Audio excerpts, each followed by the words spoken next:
think the development of full artificial intelligence would spell the end of the human race. It's a flying object, and we don't know what it is. I would hope somebody is checking it out. With the rockets or whatever, but incredibly fast, opposite direction. It was too fast to be an airplane. I'm glad the Pentagon is looking at this, because if it poses a threat, I want them on top of it. Well, the craft generates its own gravitational field. You said there's lights in the sky? The internet has become the command center for criminals and terrorists. 911, what's your emergency? I need help, please help me! Won't let it happen. You know, that's what we're instructed to say. Roswell, Area 51. Alien kept deep under the ground. 1, 0, 1, 1, 1, 0, 1, 1, 6, 3, 2, 9, 7. Doesn't have your best interest in mind. The government is self-serving. You're here for a reason. You're listening to Troubled Minds Radio.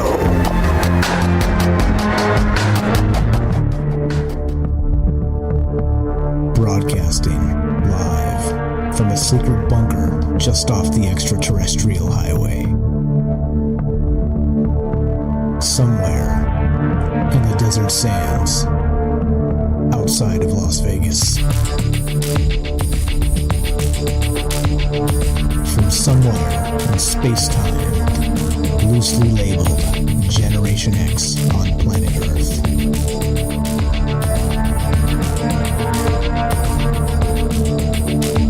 And asking questions of you in earnest into the digital darkness.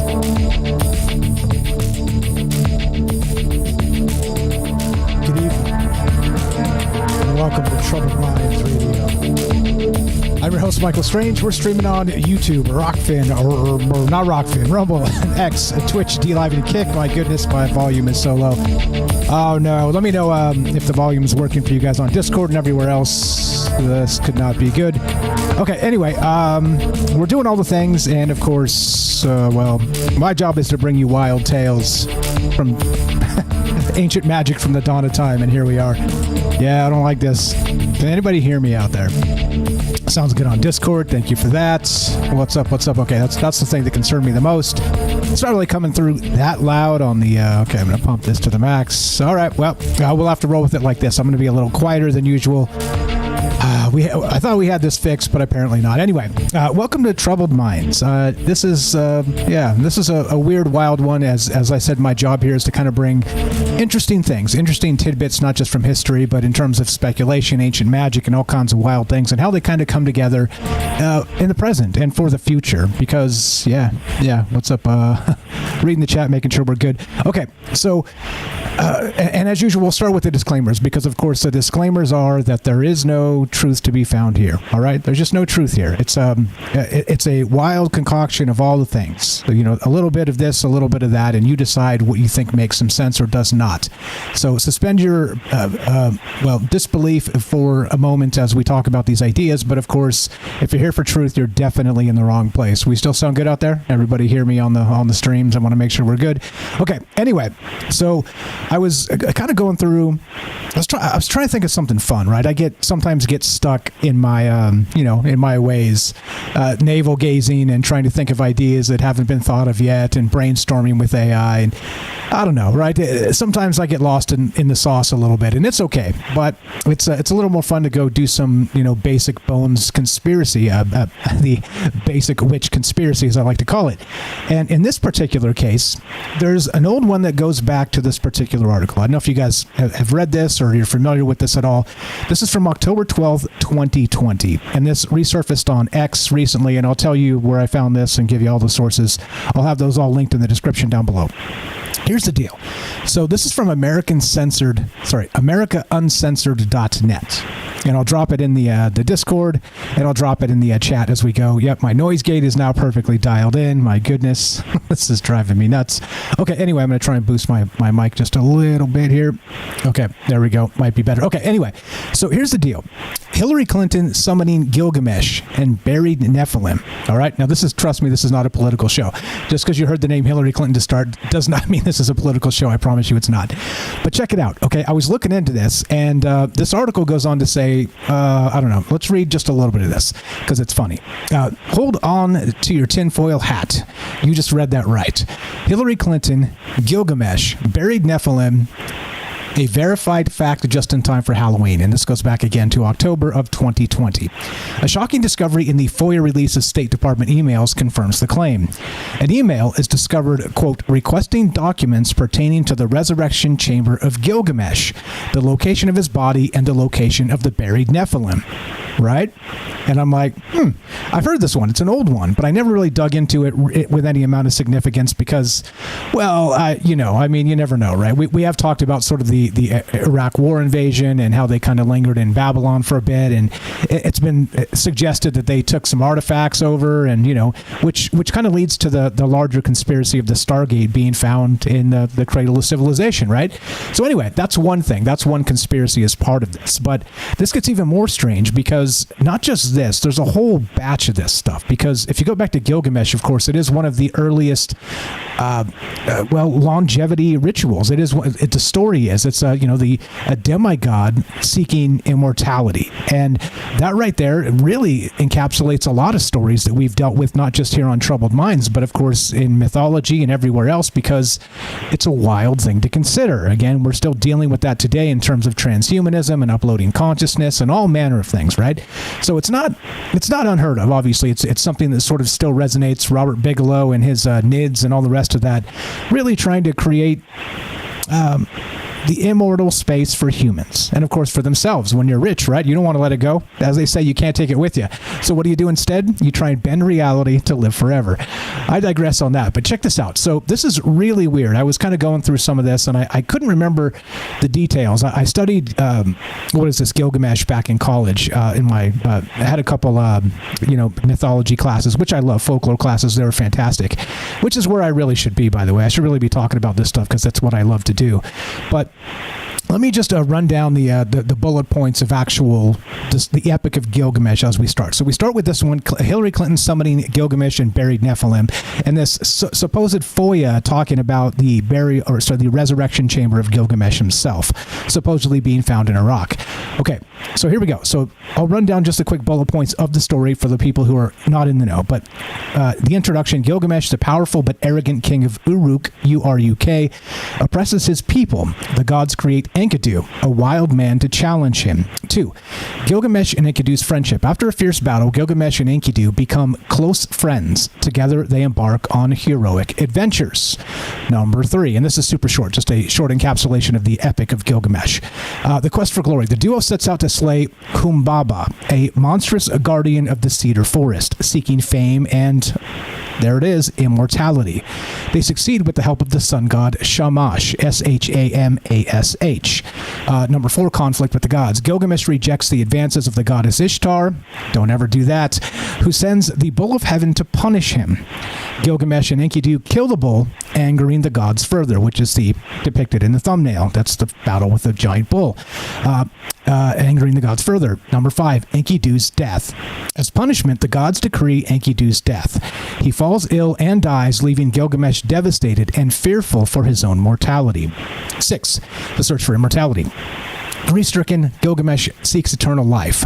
He journeys to find, can I say this properly, Ut-Napishtim, a man granted immortality by the gods after surviving a great flood. Basically a Noah figure, right?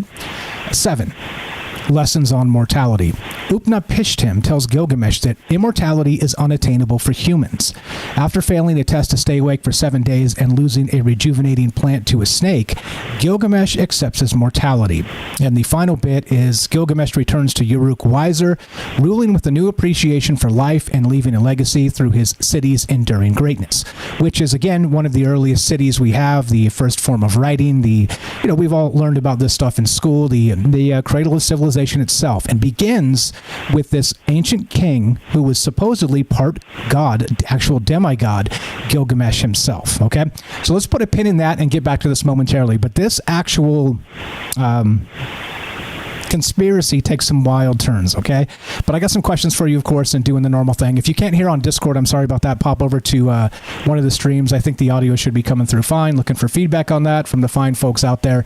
We'll get back to Gilgamesh in just a second. After this, we're going to take a quick break and get a word from our sponsor. In this case, that would be Human Inspiration. Don't go anywhere. More Troubled Minds coming up in exactly 1 minute. Be right back. In a world increasingly shaped by AI, human inspiration remains the beating heart of creativity.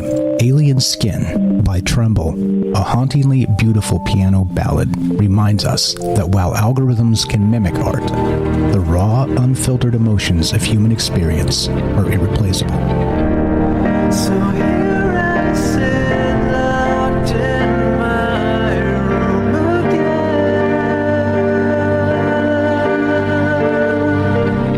Written and composed by Jesse Ian in collaboration with Todd Smith, this progressive masterpiece delves into the depths of internalized grief and the silent toll of artistic compromise. As AI reshapes our reality, Alien Skin stands as a testament to the timeless power of human emotion and the complex beauty that only true artists can evoke. Experience the haunting beauty of Alien Skin by Tremble and support human inspiration. Available now on iTunes. Welcome back to Troubled Minds. I'm Michael Strange. Let us continue, shall we? Okay, so this one, like I said, is a doozy. We go all the way back to Gilgamesh, and of course, the weird part is this mention in this FOIA request, again, linked to Hillary Clinton somehow, which is incredibly strange, because I guess it was the State Department FOIA or something. But if you look at it, if you scroll down on this article, which I'm going to drop in the chat in just a second, so a shocking discovery of the FOIA release of State Department emails confirms the claim. An email is discovered requesting documents pertaining to the resurrection chamber of Gilgamesh, the location of his body, and the location of the buried Nephilim. Now, if you look at the actual image here that they've included, it's not really that. Let's see. Let's read it. Let's read it straight from the thing. And this is from the State Department website, foia.state.gov. And this has been confirmed. This part of it has been confirmed, okay? It says this. Requesting documents pertaining to the resurrection chamber of Gilgamesh, the location of his body, and the location of the buried Nephilim. Okay, I guess it does say that. I guess it does say that exactly, which is incredibly wild to consider, all right? Now, when this comes into the bizarre conspiracy part is this is built into an earlier saga, as it always is. Not just that goes back to the original saga of Gilgamesh, but this other saga of 2003. And this is reported on abc.net.au. That's Australia. Shout out our friends in Australia. And experts search for grave of legendary Gilgamesh. Okay, right. German archaeologists hope to return to Iraq when it returns to normality to examine whether an anomaly in the ground is the lost grave of King Gilgamesh, the legendary subject of the world's oldest book. A German-led team believes it has found indications that may tie in with the description in the book describing the king's burial place. However, the experts stress that the chances they found the grave are still only in the realms of theoretical possibility. You go on to read this, and they talk a little bit about Gilgamesh. They talk a little bit about the city of Uruk, which you've talked about previously on the show here, and how this really gets weird when you start to think about, imagine what finding the grave of Gilgamesh might actually be like, the tomb itself, okay? And so that's the question, as we start. If we were actually able to find this resurrection chamber of Gilgamesh, whatever that is, what do you think it would be like? Do you think that Gilgamesh would be more like the ancient astronaut version, and he might be a giant of sorts? As they said, he was up to 18 feet tall by some accounts. Or do you think it would just be a royal burial, something like King Tut, something to that degree, with a normal-sized person and the rest? And again, this is all, well, speculation, of course, because as far as I can tell, there's no actual find for this, okay? And here's the thing. So one of the other interesting parts of this was that this was May 5th, 2003. And what was happening then? That's right, the war in Iraq. That's what was happening, okay? The Operation Desert Shield, which turned into Operation Desert Storm. There are static interference notes on Kick. I have gone over to Discord. Sorry about that. Is that on all of them? Can anybody confirm? I may just smash all this and never come back. I'm really frustrated with the audio situation recently. It's been driving me nuts. Okay, let's see. Got distortion on Discord. Okay, maybe I'll just crap can this and never come back. Maybe that's it. Maybe I need a 50-year break and then more troubled minds. No static on YouTube, just on Discord. I turned the volume down and it isn't as bad. Okay. Yeah, definitely turned my volume down because we were messing with this on Friday night. So thank you to the folks that stayed up and helped sort of dial in the sound. It seemed like it was fine, but now when you have different outputs going to the different things, and in my headphones, I'm not so sure. Anyway, so slightly. Okay. Anyway, you guys let me know. If it's unacceptable, I'll kill it. We'll figure it out and come back. The unseen Steve McQueen. Spoiler, it's a Bronze Age penis, right? Maybe. Okay, but so this was going around, around 2003, around the time that the Iraq War was hot and heavy. And that really spawned a bunch of these conspiracies, okay? And we've heard about this. We've heard about not just the Saddam Hussein actually describing himself as the reincarnated Nebuchadnezzar, which we've talked about in the past as well. And even at the time, starting to rebuild the old temple of Babylon itself, which is supposedly located around Iraq, right? What's the city? It'll come to mind in a second here. However, the whole part of this that kind of drives me, well, a little bit nutty, is that there's pieces here.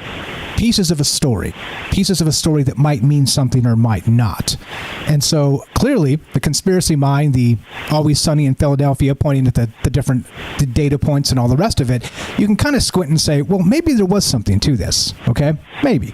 And the stories that came out of it were that the Iraq War was not about oil. It was not about freedom or sovereignty or any of those things. It was about finding these ancient stargates, or ancient, the tomb of Gilgamesh himself.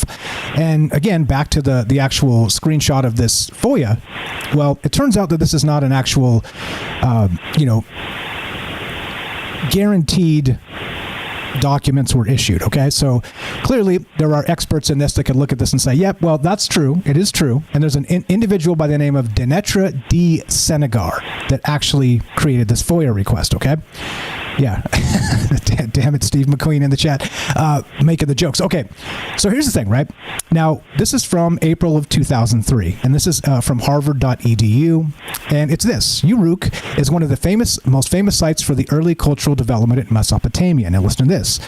The Sumerian city-state was also important for the origin of writing, and Uruk was the scene of action of man's oldest epic, the famous Epic of Gilgamesh, 2600 BC approximately. During the time of the Sassanids, I don't know, Sassanides, 400 AD, the city was given up completely. Today, the ruin is dominated by shallow hills and wadis, W-A-D-I-S, covered by pottery, mud bricks, and slags. The area is totally free of modern buildings and far away from the modern village of Warka, W-A-R-K-A. So they're suggesting that this actual archaeological find is over the modern city approximately of Warka, W-A-R-K-A. It says, therefore, it is an ideal place for uncompensated cesium magnetometry. The most sensational find was the discovery of a canal system inside the city. Furthermore, the magnetogram shows the remains of buildings of the Babylonian types, as well as garden structures and Middle Babylonian graveyard and the so-called New Year's temple and the god Anu or goddess Ishtar, which we just talked about. The city wall, which were prospected in length of more than 1 kilometer, includes a water gate and it is nearly 40 meters broad. For magnetometry, it is evident that it was built by burned mud bricks as it was described in the epic. So they are trying to make the connection here in this actual abstract from harvard.edu. And this is all the way back in 2003, April of 2003, okay, which of course leads to the larger conspiracy. In the west, the New Year's temple in the middle of the former Euphrates River, we detected the remains of a building which may be interpreted as a burial. But if this building is the grave of the famous King Gilgamesh, it was described in the Epic of Gilgamesh, it remains speculative.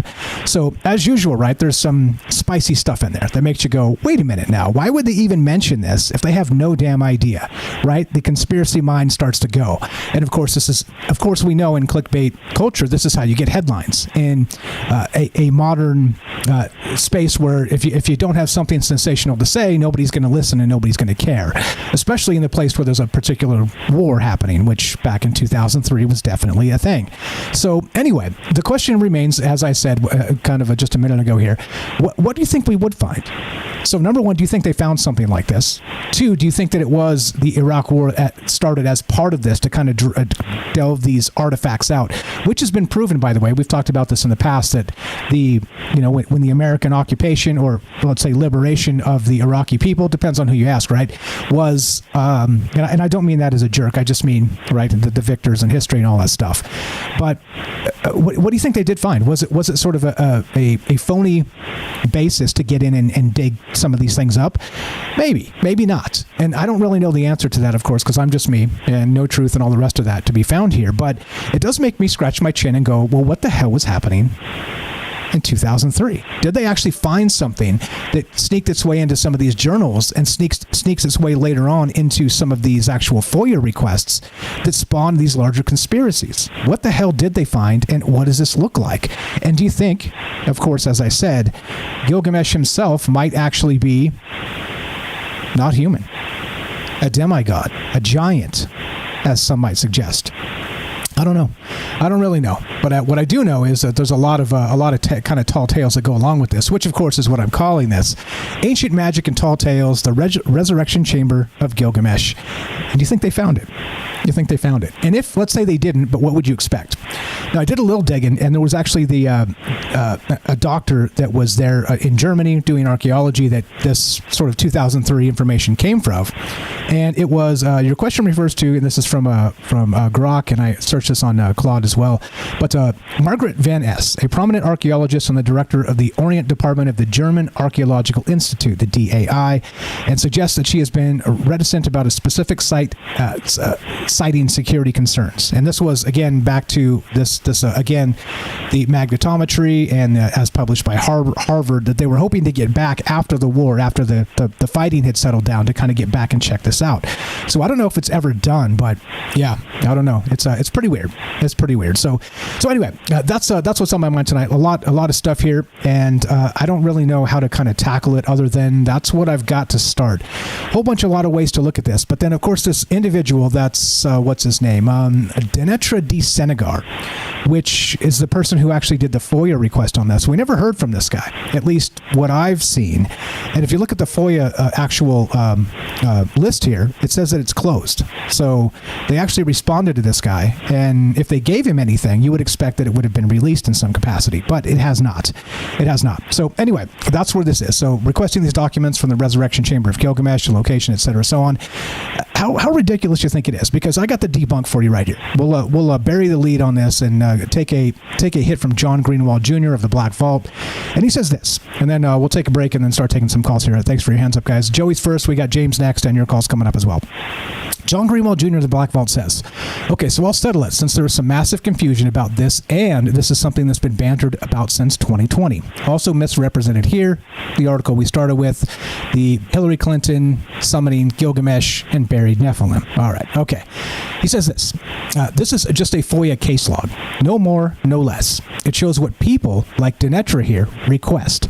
You can request anything, but it doesn't guarantee records actually exist. He says, see my other post about requesting info on unicorns. That will appear in a log too, but doesn't mean records exist. He says, so get to the bottom of this. I just foiled a case. So he actually did this in 2024 to the State Department. I requested everything from this case referenced by Dom Lucre, the original poster of this, including any responsive records, if any, that were sent to the original requester. So he actually did FOIA this, and he will tell us what it looks like when it comes back, okay? But so this is done. He's still waiting for this, but that's what the FOIA expert says about it. So anyway, that's that, and let's take a quick break, and we'll be right back with some calls. And sorry about the audio. Like I said, I don't know. Maybe I need an extended break to just fix all this. But anyway, that's what's happening tonight. That's what's on my mind. I hope you guys are doing well. Just doing what we do here. If you want to be part of the show tonight, phone line is up. Let's test it. 702-957-1037. That's 702-957-1037. You can click the Discord link at troubledminds.org. We'll put you on the show. It's as easy as that. And we got Joey coming up, and James, and your calls as well on the Discord. Be right back. More Troubled Minds on the way. Don't go anywhere.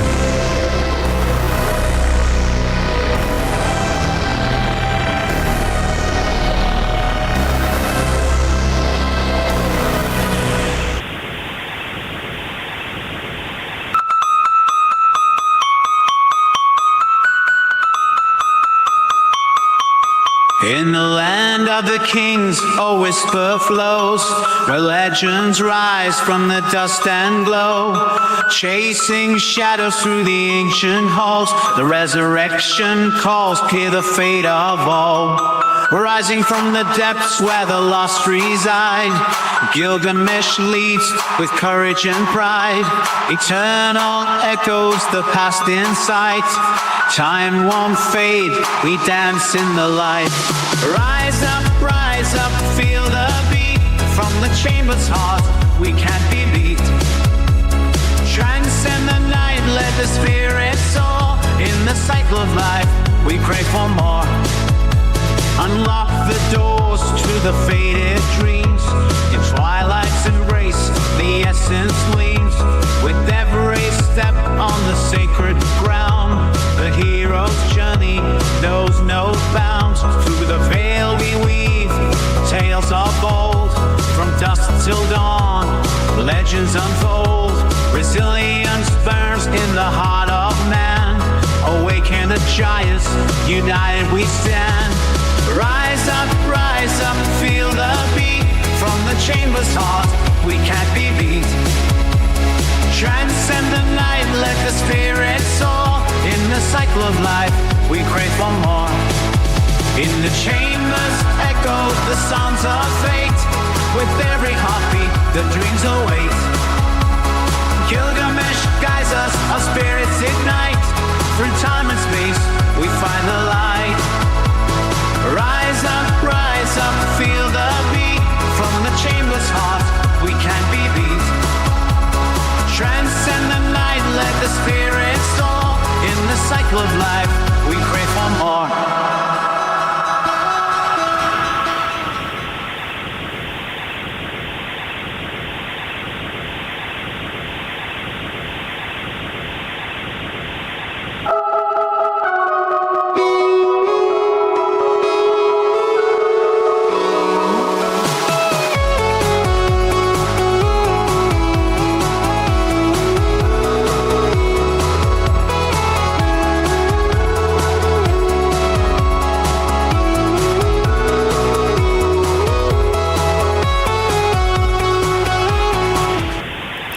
That one was a little weird. What's up, guys? Hope you're doing well tonight. If I missed you, sorry about that. Trying to keep up here with audio issues and my thoughts and everything else. What's up, Daryl, Matzo? We got Joey's coming up next. We got Sweets, APOC, Jeff and Wisco, Dawn, and Hirsch. I see you guys there. Hello, good evening. Sorry about the audio. I thought we had it basically dialed, but now it's just on my end almost unusable. It's terrible. What's going on? Unseen Steve McQueen, MJ's here. What's up, James? We'll talk to him momentarily as well. We got Fred, White Like a Ghost. What's happening? Sweets is here. What's up, Fred? How you guys doing? Good evening, Kelly. Say you're good. All right, I'm good. Sounds like I'm kind of underwater or something, right? Who'd I miss? Commercial Herschel. What's up, Jay in New York? I see you guys. NY Debs. Hey, you. What's up? If I missed you, just say hi. I'll say hi back as we go.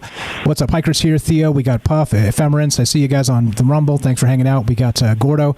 Maybe the noise is from a UFO hovering above Mike's bunker. Yeah, it could be. We'll just roll it. Screw it. I think maybe I'll have to take an extended break after this and just figure it all out. Get it perfectly dialed because it takes forever. Anyway, here we go. Trouble Wine's coming up. Joey and James and your calls as well. Here we go.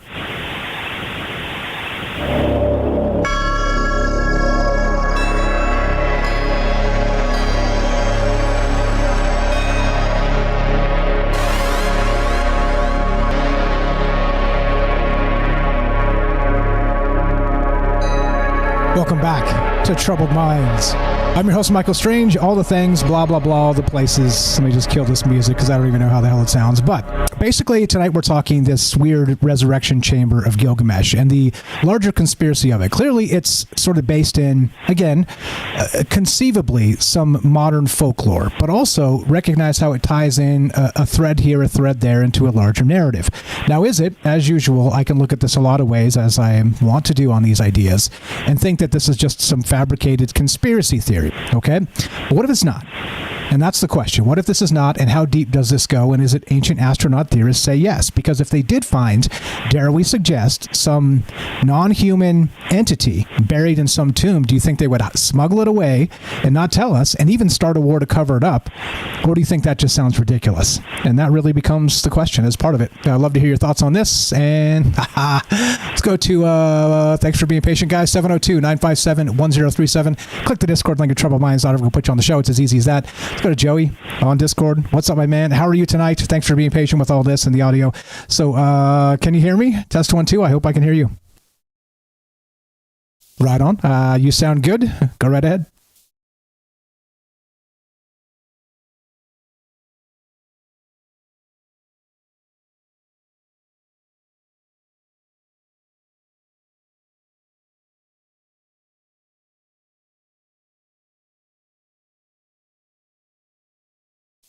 Okay, the gain, I think, is what you mean. I just dropped it by 1 decibel. Go ahead. What you got? Appreciate the feedback.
Oh.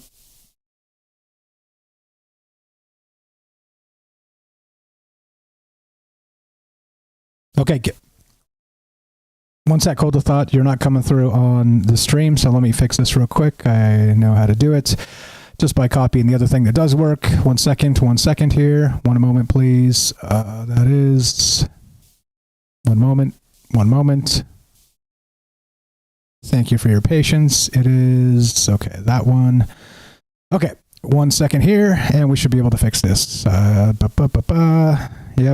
How about this one right there? All right.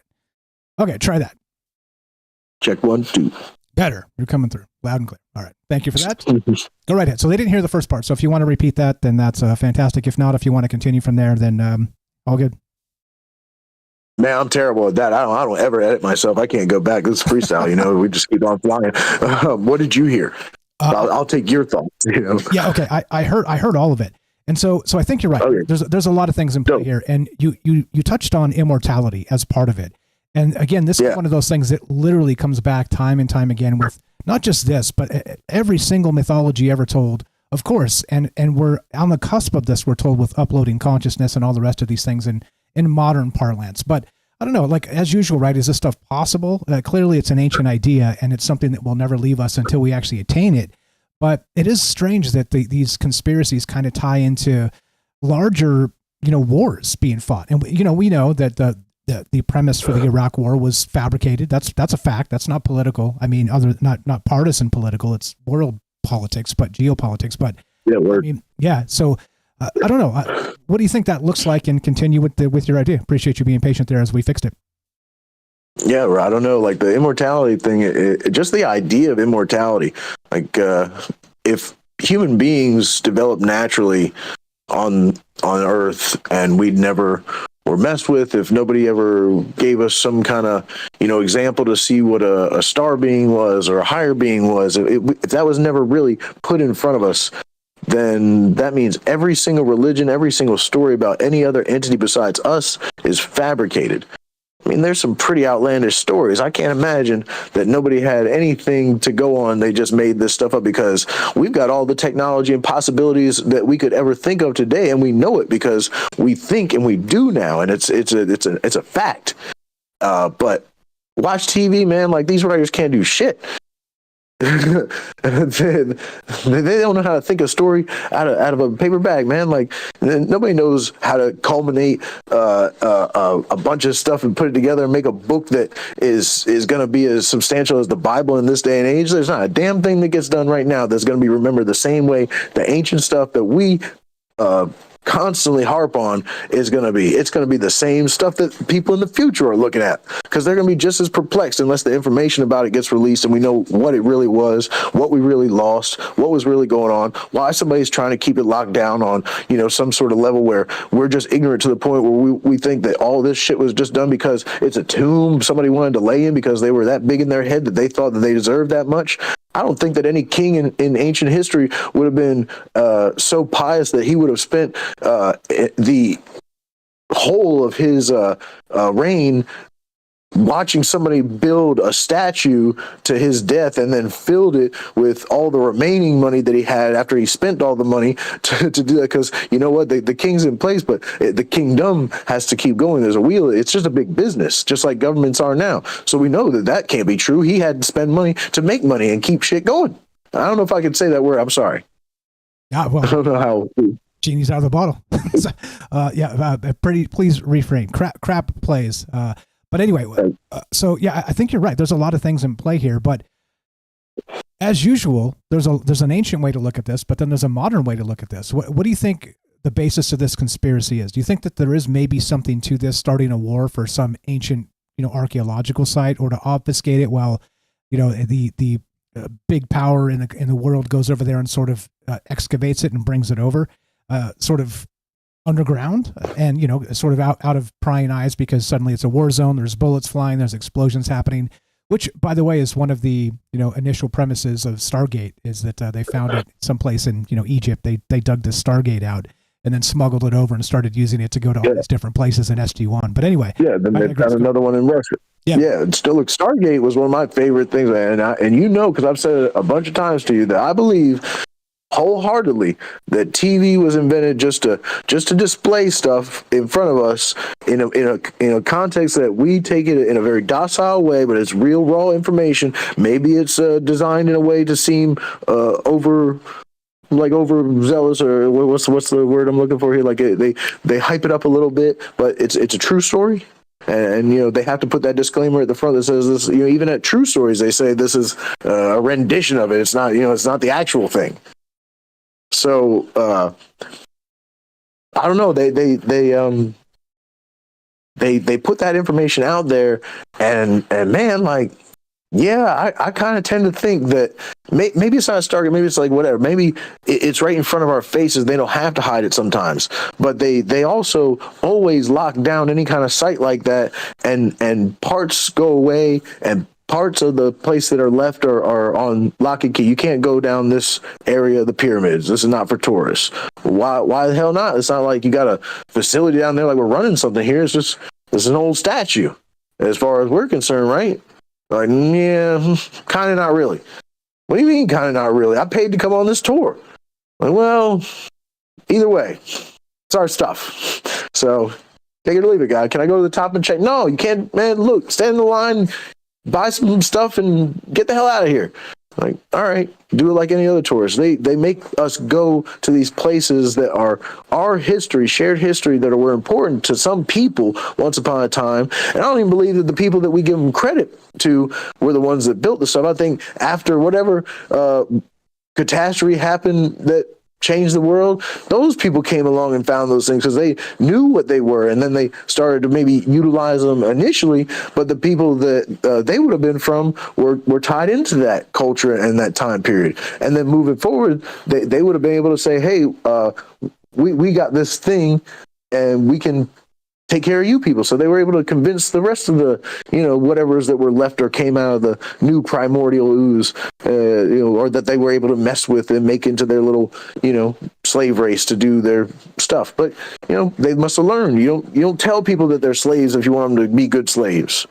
You tell them, here, work on this because it's for their betterment. You'll gain. You'll be able to buy stuff. You'll be able to have stuff. You'll be able to do stuff. And you're like, shit, I wasn't doing anything. Crap, I wasn't doing anything before. I was sitting around in the trees looking for berries and chasing after food. Now I can go to the supermarket.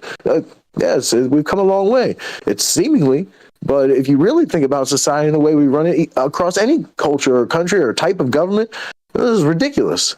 We're all here breathing the same air, using the same water, standing on the same ground at the same time, no matter what color you are, race you are, where you're at in the world, you are either utilizing the same source as every other living being, and doing it in a positive way or a negative way, just like anything else you do in life. You're putting some kind of spin on it, positive or negative.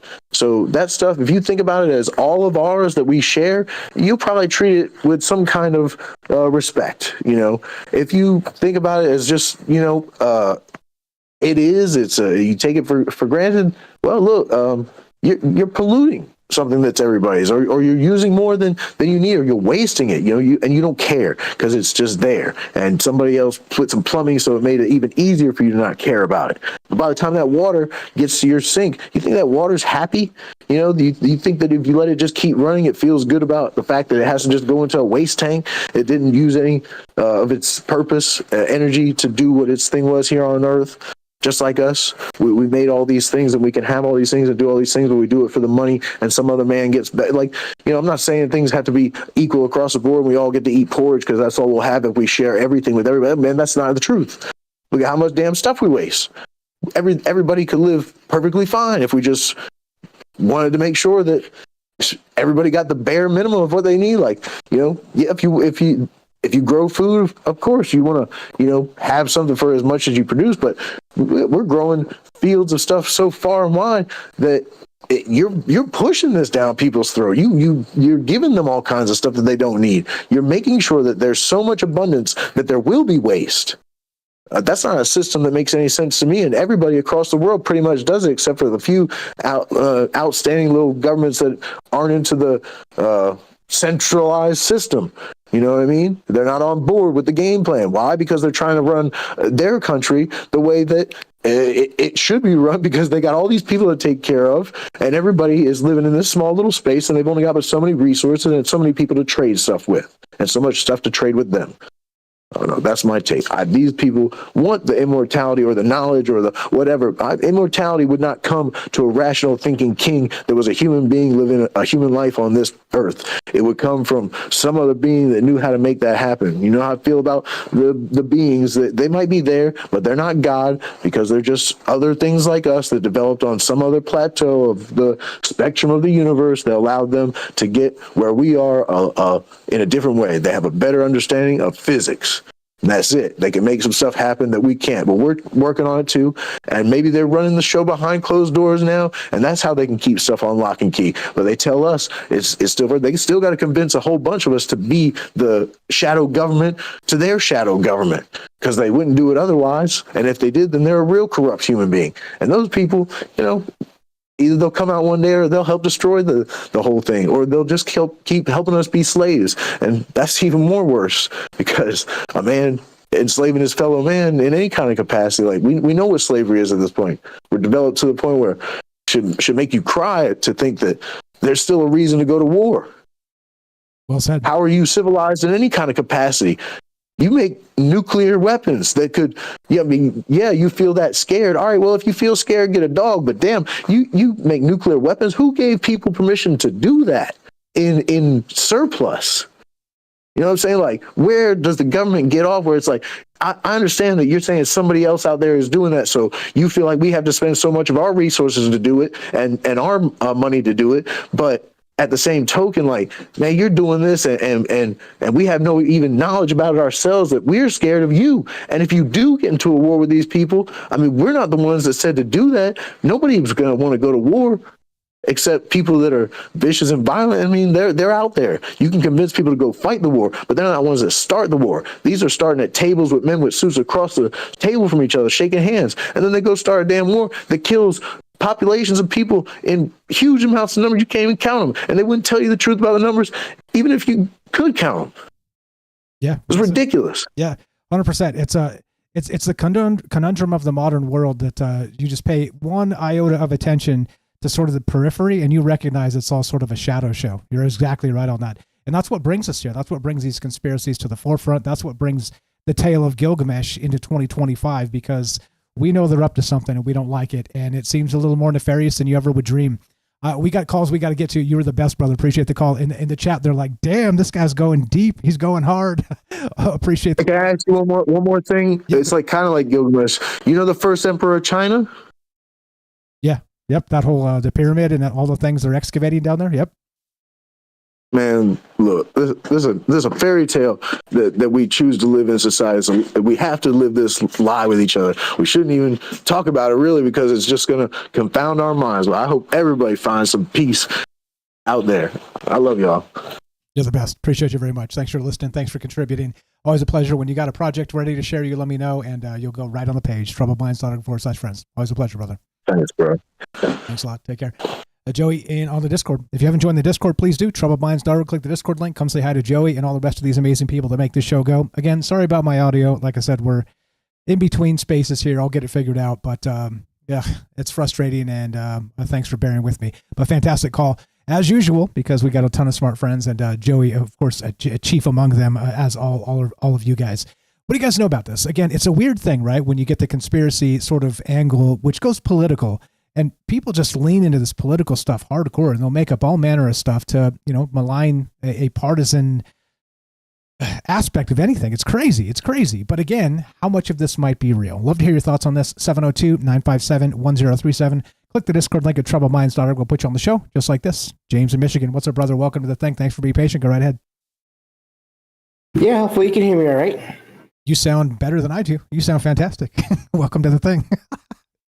It's so weird. I don't know what's going on. It's with all that. It's all these companies that make all these updates for everything need to get their stuff straight. But yeah, great topic and everything. And I do think that I've always figured that if anyone has any kind of large amount of money and or power over just who knows how many other people, and they've ever looked into any kind of folklore mythology and sort of world history and just stories from around the world, that there would be some people that would look into the possibilities of these kinds of sites that might have these fantastic devices and or remains of beings that, whether they're human or not, or they're different human or whatever they are. It would make sense that there would be people looking for all this stuff out there. I mean, if I was multi-trillionaire or whatever, you can bet I'd be doing some research on a lot of stuff, So it wouldn't surprise me if there was something real to this. I don't know about the specific example. As you were saying, there's always possibilities of stories being made up because of politics and things here and there, but the basic idea to me makes sense that there be people out there trying to do these kinds of things, look into these kinds of stories and possible locations. Yeah, you made a comment in the chat there about the aspect of based on a true story, as you were describing a little bit there as well, that they spin these off into these wild ideas. And it's weird to me because there is some manner of truth here, and I'm going to point this out too, that as part of that in the first Iraq War, so they found this something called the Gilgamesh Dream Tablet that was looted from the Iraqi museum. Okay, and so this was again one of the world's oldest works of literature was looted literally during the war and brought to the United States, I believe, is what it was, right?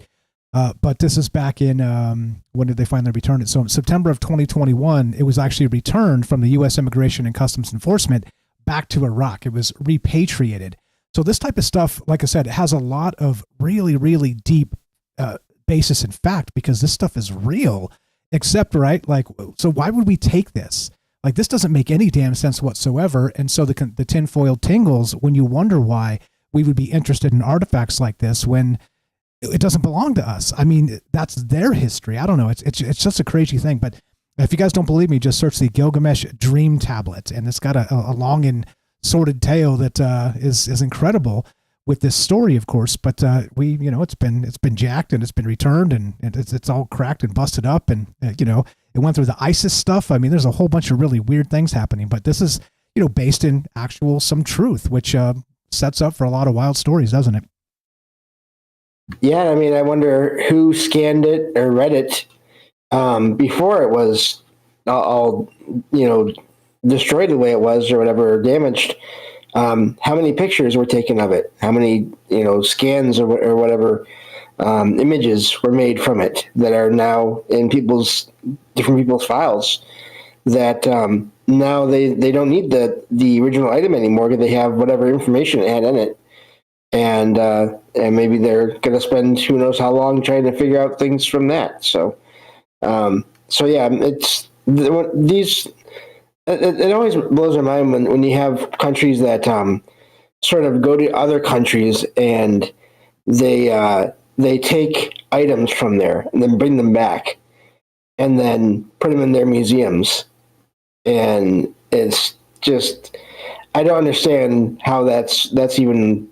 I mean, I understand how it can happen because if there's no security or no awareness or whatever, but that still doesn't obviously make it. I don't think it makes it right to do either. So, but yeah, I think that anyone with enough power and money that is even considers that any of this could be any of these ancient accounts of what we would consider to be anomalous abilities or powers or locations and devices. If they had any money or power, they would be looking into this because I know that I would, in a way, if I could do that as well. Yeah, it goes back to not just Robert Bigelow and sort of the consciousness aspect of what he was doing recently even, but back to the occult, and people have been into this forever because they do wonder if these old tales have some level of truth, which means that we can become immortal. We can live hundreds or 1,000 years like Noah and the rest of that stuff. Was it not Noah, Moses? And of course, they said that Gilgamesh himself lived hundreds of years as well and reigned for like 100 years-ish or 96 years over the city of Uruk.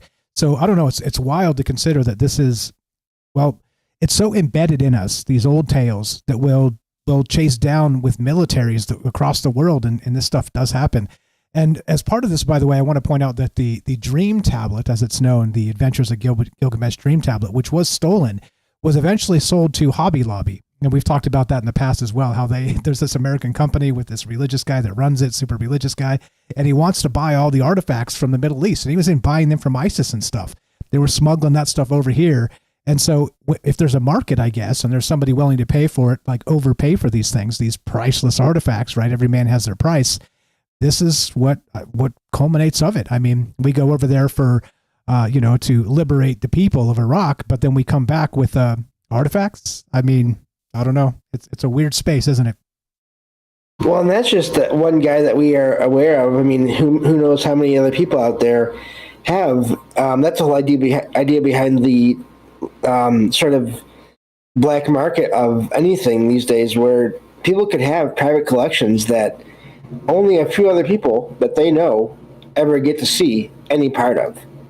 Items that were bought under either illegally or just in shady ways or shady deals or whatever.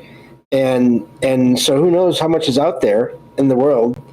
Items that may even have powers or energies attached to them that are in private collections. And it makes me wonder too about museums. I've heard so many accounts of museums having anomalous things happening around them, sightings of apparitions, objects moving here and there.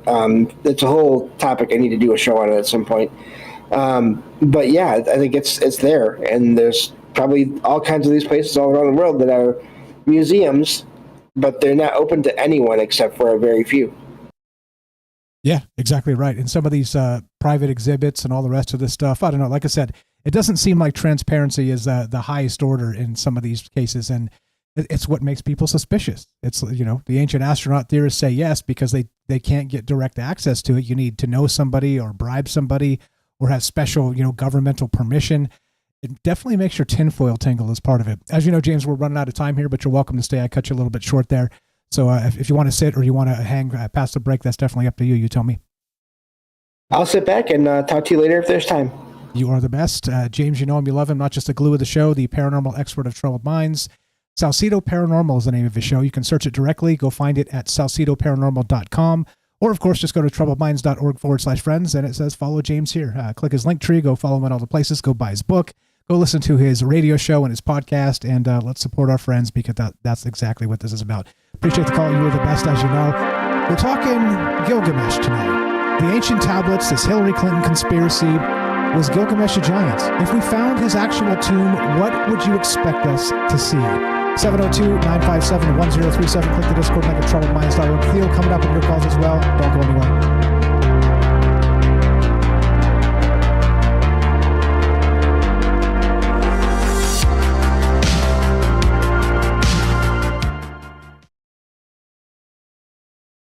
In the shadows of the networks do they hide?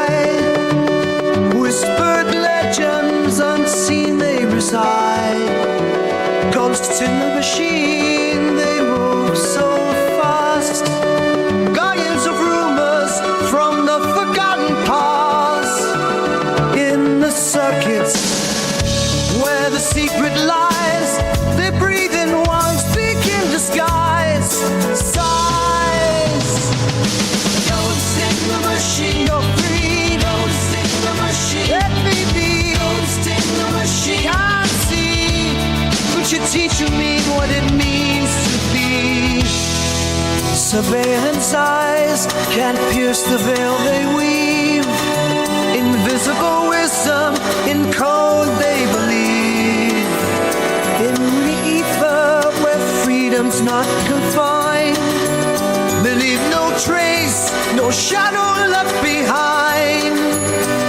They navigate through the digital stream, living legends in this privacy dream.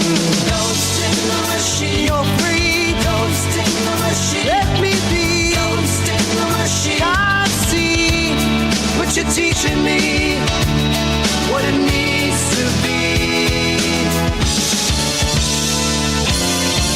Freedom whispers through the hidden ways. In the silence, looking on their path. Those in the mysteries unleash their wrath. Ghost in the machine, you're free. Ghost in the machine, let me be. Ghost in the machine, can't see, but you're teaching me what it means to be.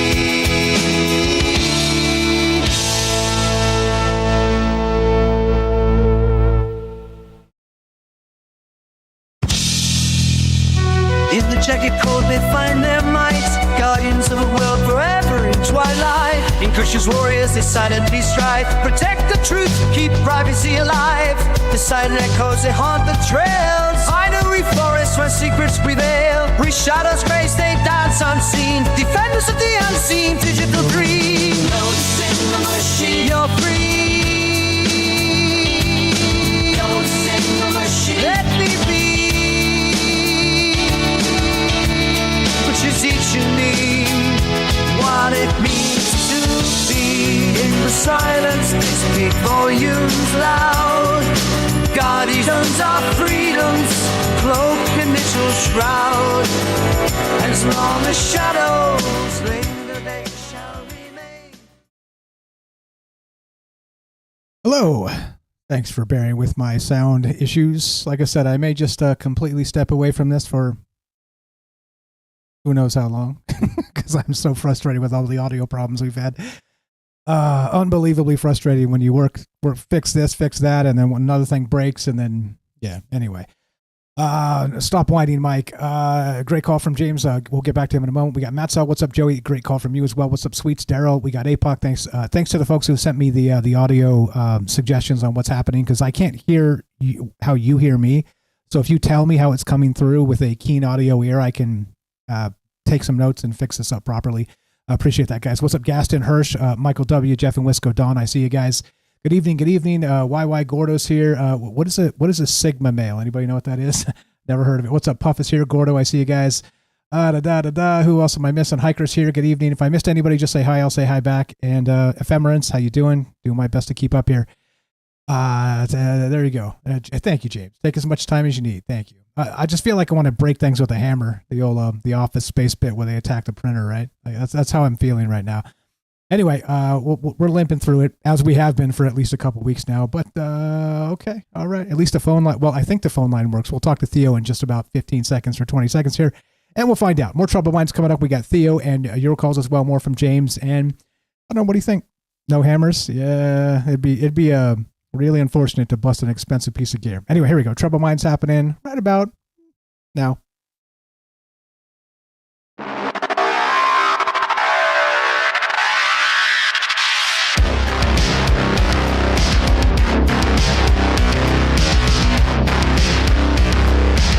Welcome back to Troubled Minds. I'm your host, Michael Strange. We're streaming on YouTube, of all the places, yada, yada. Well, volume's broken, so I don't even know what the output sounds like, so I'm not going to try and blow myself out with the actual audio there. But anyway, so tonight we're talking this. I'm calling it Ancient Magic and Tall Tales, the Resurrection Chamber of Gilgamesh. Now, we're directly, as deeply as I could dig in, a couple hours, I couldn't find any actual mention of Gilgamesh and the resurrection chamber from the original tale.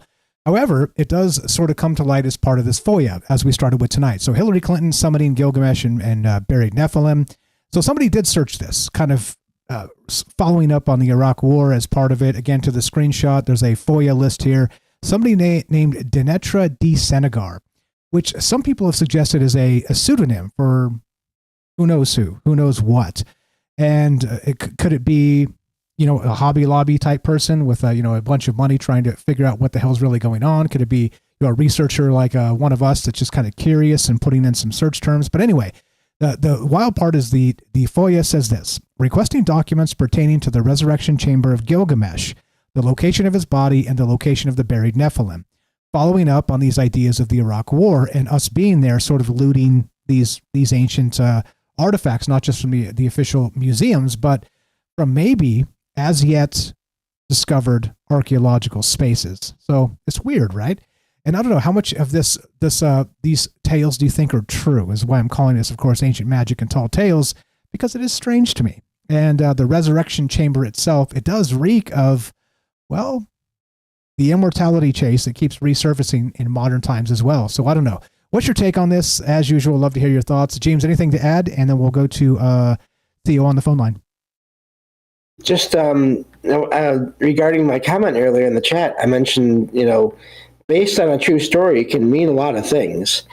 There can be a lot of sort of a scale there of how much any work of media is based on a real story.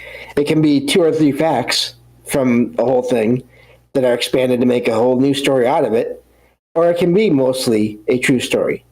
But it depends on how sensational it's going to be and what they need to do to make more money with it. So that's sort of wanted to clarify what I meant earlier in the chat as far as that goes. Yeah, totally. And the people who can claim the most truth as part of their clickbait headline are the ones that get all the attention, because they'll emphatically say that, well, how else could you come to any other conclusion? Clearly, Hillary Clinton was trying to summon Gilgamesh and find the Nephilim, right? And then suddenly everybody clicks it and like, wow, what?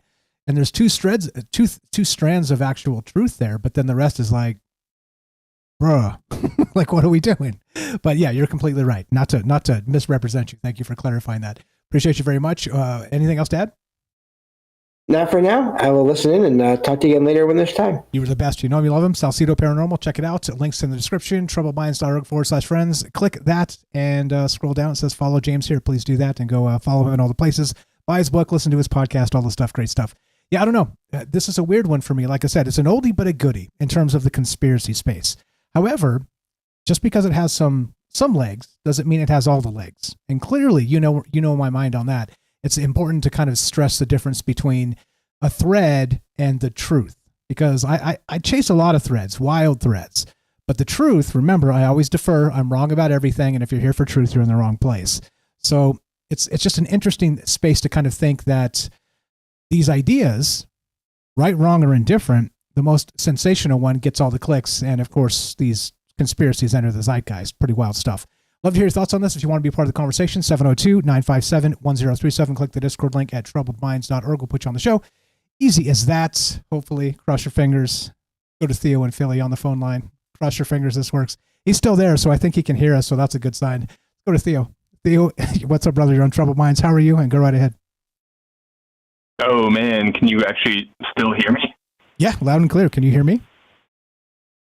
Oh yeah, I mean, like, can you still hear the Nephilim Gilgamesh? Oh, yes, indeed. 100%. Everything seems to be working. Go right ahead, man.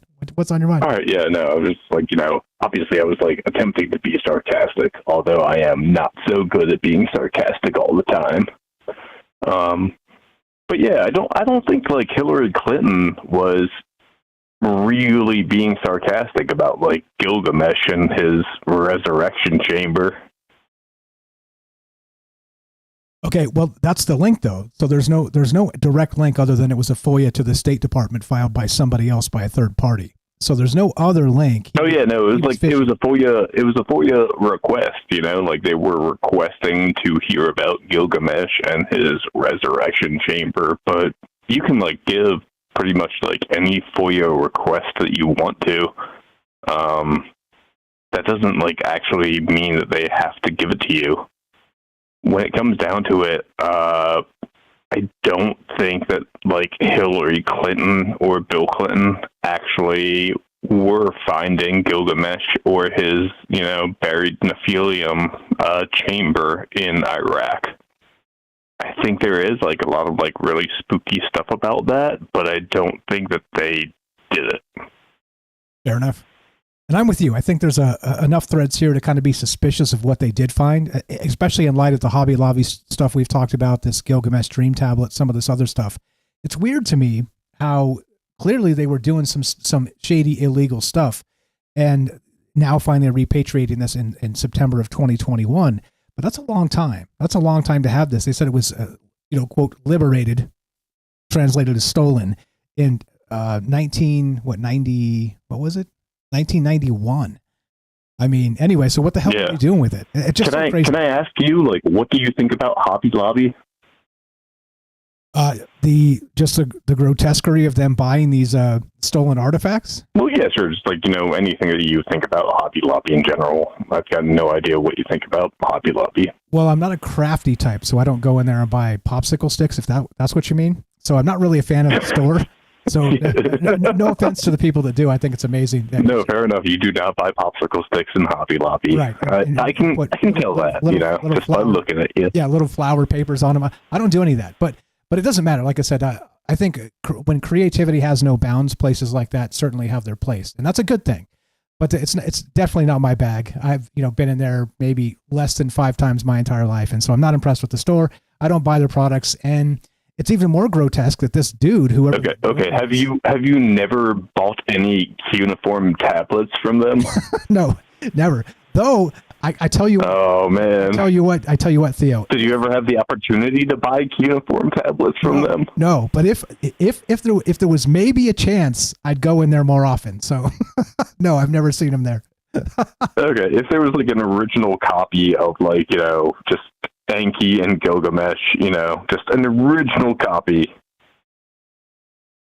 Yeah, hell yeah. Come on, you would buy it. On discount? I mean, because I couldn't afford to. Yeah, dude, like on discount. Like, I would definitely buy that. It's on the clearance. I don't even know how to read cuneiform, but I'd still buy it. I think that would be well worth it, in my opinion. Fair enough. So anybody out there, if you've been into a Hobby Lobby and you may have seen the Epic of Gilgamesh tablet on a clearance table, let us know. Because I'd love to know. Yeah, clearance table ban. Like I would buy it. Yeah, I'd like give at least $25 for that type of stuff. So if you've seen it, please let me know. Snap it up. We'll put it at auction. So clearly, yeah. But so, what do you think about Gilgamesh? Like, do you think he was like the first really good human, like the first perfect god? Like, what was up with him? What was up with him and Enki? It's a good question. Enkidu. It's a good question. Yeah. I'm not sure. I think a lot of these old tales, you talk about King Arthur and some of these ancient ones that we revere forever, that really trace back to a particular period in some cases, but not necessarily a particular person. You got to wonder, is it, based on maybe a family, a lineage or something? Is it based on, actual demigodhood? Ancient astronaut theorists say yes. I don't know. Like, it's all on the table for me because we really don't know. But I would be fascinated to be able to explore or find his his actual tomb and kind of see what that was about. I mean, maybe he was like sort of Goliath from the Bible or whatever. Maybe this dude was like 10 foot tall or something, you know, or stretching the limits of how big humans could be back then. Because look, we got basketball players that are like, you know, 7 foot tall or whatever. So, you know, it's not really that big of a stretch to say there were giants back in the day. If everybody, you know, let's say for instance was on average 5'2", you know, if you're 7 feet tall, you seem like you're 20 feet tall to somebody like that, right? No, yeah, that sounds exactly right. I don't know, Mike, have you ever read any Grant Morrison? Can't say that I have. Who's Grant Morrison? Grant Morrison was, or is, a pretty great Scottish comic book writer. He did like a lot of cool shit. And one of the things that I liked most about him was back in the day, he wrote a comic book that was from DC, where basically he wrote about like the end of the future of the universe, where basically there were these fairies that were called the Zeta. And I think actually James probably knows about this because I think that James might be a DC comic book nerd as well. But basically, you know, like there were these entities that came from the future, and they came back into the past to keep on raiding us in order to take our resources from the past and bring them back to the future. It's kind of a really weird but very interesting concept. And it's one that doesn't leave us. We're still talking about it today. It's a very, you know, from a very long time. Well, I mean, ago. do you smell what I'm stepping in? You know, like these, like, you know, these entities that were the end of humanity, they were living at the end of the human race when our sun was about to die. And they kept on coming back to our current Earth to raid us for our resources, just like take our stuff. And I think it's like just such an interesting concept, you know, like you have these future humans who are coming back in time in order to take all of our stuff and bring it back to their future. It's such a weird, stupid idea, but it's so incredibly interesting. Yeah, I think that, you know, we've talked about this recently as well, that time is a flat circle bit. It's a human construct. And so is the future influencing the past in some capacity? So some of this stuff would make better sense in that regard, where there's these really wild synchronicities that kind of come to light. And I've talked about this recently with Jay of Project Unity. We were talking about sort of the Trump time travel stuff, which seems ludicrous to suggest. Oh yeah, by the way, Project Unity is amazing. Yeah, I love that guy. Yeah, I was on a show. Well, he hasn't edited and released it yet, but it'll be about that topic. But we were talking retrocausality and the future influencing the past, and that's agree. And maybe it kind of explains some of these ridiculous coincidences. And I made the connection too. It dawned on me that there's these two other older conspiracies. One, you know, we're talking about the Hillary Clinton and, you know, Gilgamesh one tonight. But there's a couple old ones where, you know, the Trump time traveler stuff. I know I said the word, everybody's freaking out. But Baron Trump and the Baron Trump one. Ingersoll. That's a good one though. That's like an entertaining one. It's a good one. But the other part, the connection really comes together in 2024 because Elon and Trump have now sort of joined forces and are charging through, just trying to really dismantle the government in a lot of ways. No matter how you feel about it, like I said, remove the politics from it and listen to the thread here, is that there's the other secondary that has not been talked about a lot anyway, not by us, but Werner von Braun wrote a fictional book. Again, the creator of the original V2, was it the V2 Saturn rocket that took us, the technology that took us to the moon? But he was from Operation Paperclip. Yeah, I mean, he was definitely a homie who did that. Yeah. For better or worse, he definitely did that. But here's the thing. So in his later years, he wrote a fictional book about us inhabiting Mars for the first time. And he wrote of a council named Elon that would rule Mars. And so when you no way. Yeah, swear to God, it's a real thing. I'll dig that up and put it in. And so I was thinking, wait a minute. So we have these two massive, major, ridiculous conspiracies that make no sense, but then they're merging with this new sort of paradigm of the political structure. like I said, drop the politics from it and think in terms of this other stuff. No, that's actually kind of wild. Like, I had never heard about that. If that's true, that's actually kind of insanely wild. It's completely true. It's completely true. And here's the other bizarre part. So the Saturn V2, Wernher von Braun, the godfather of rocket technology, and we have Elon, who's created Starship, the reusable rocket that supposedly, theoretically, will take us to Mars. There's these uncanny connections that go back that are wild, what would you call them, coincidences that almost seem as if they're not coincidences. Anyway, but I digress. Go ahead. What else you got? Oh, no, I mean, like, I've got nothing else to digress upon. I write, like, poetry and bullshit, so I've got nothing spectacular to digress upon, Fair enough. Do you have my forte. Do you have a poem for us tonight? Oh, man, I didn't actually write one. You're allowed. Yeah, I'm gonna be real honest. I got nothing for you guys, but I would recommend everyone look into like Gilgamesh. Like he's a weird guy, right? Yeah, perfect. Fair enough. It's okay. You're allowed. You don't have to show up with homework done. It's completely cool. I appreciate the phone call, and we look forward to the next one whenever you feel like it. There's no actual, pay the pound of flesh just to call the show, but we appreciate when you do share your poetry with us. You're the best, brother. Yeah, regardless, I think the all of you are pretty good. So, yeah. Peace, guys. Have a great night. Appreciate the call. Theo in Philly, the official poet of Troubled Minds. You know him, you love him. Search Theodore Kent. You'll find him on social media. He doesn't want me to say that. It is his pen name, so I'm not doxing anybody. But it's a weird thing, right? It's a weird thing. I don't know, all of this. And so, like I said, where we started tonight was this weird Hillary Clinton, summoning Gilgamesh and all the rest of this stuff, which fits into many narratives. Again, the Nazis and, their fascination with the occult. But it's not just them. You look at Peter Levenda and some of this stuff recently, and including Robert Bigelow and, the consciousness studies and immortality. We're talking who's funding this stuff and who's funding illegal dark labs. We've talked about this as well as part of the actual, and I'm not naming those people as doing it. I'm saying there's probably big dark money out there funding illegal stuff where they're trying to find out the fountain of youth. Yeah, wild stuff. Copy that, Derek. Yep, bottom of the hour is good. Anything to add to that, James? There's some more threads here as far as the Hobby Lobby and whatnot goes. But you got anything to add to what Theo said? Fantastic call, Theo. Thank you. Yes, great calls from everyone so far. I didn't get to say that earlier. I was trying to think of things that I wanted to say about the topic. Thinking is hard because words are hard. But I am vaguely familiar with Grant Morrison, although more on the Marvel side. I don't. I always veered more towards Marvel overall as far as reading the comics than DC. But there is and I shared it in a previous show too. This came up again in a previous show. Excuse me.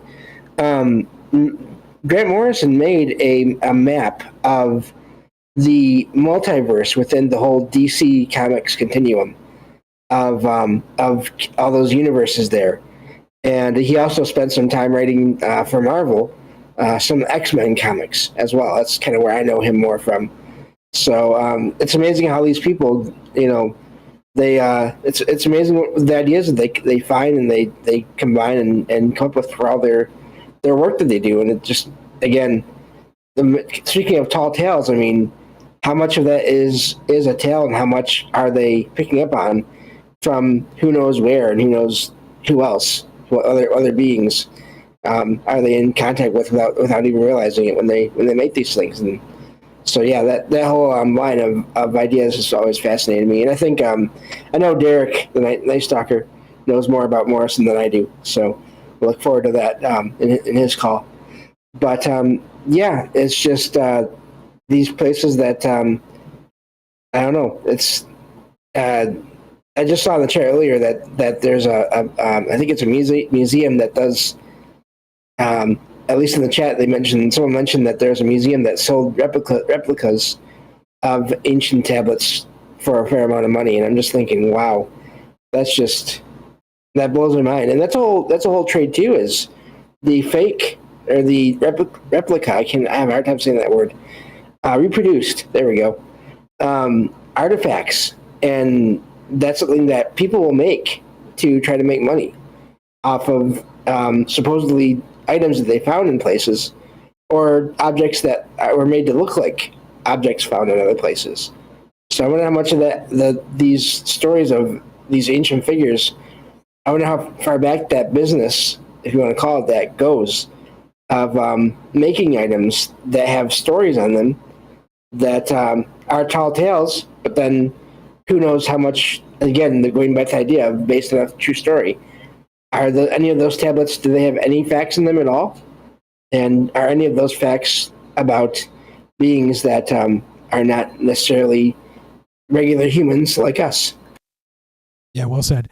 That forgery business goes back a long time for sure. And funny enough, there's these old tales in like the what was it, the I think it's the early 1900s, late 1880s, where you used to be able to go to Egypt and kind of walk down the normal, flea markets, sellers peddling their wares, and they would literally be selling, pieces of pharaohs and mummies. Like who knows what I say pharaohs to exaggerate there, a little hyperbole, but actually selling looted stuff from tombs that the locals had sort of acquired, and and then it's wild that you could go into that and be like, okay, yeah, whatever, I'll buy it, and it might literally be from a pharaoh's tomb or something that's been looted, 50 years ago and been in the family, or maybe it was looted last week, who knows?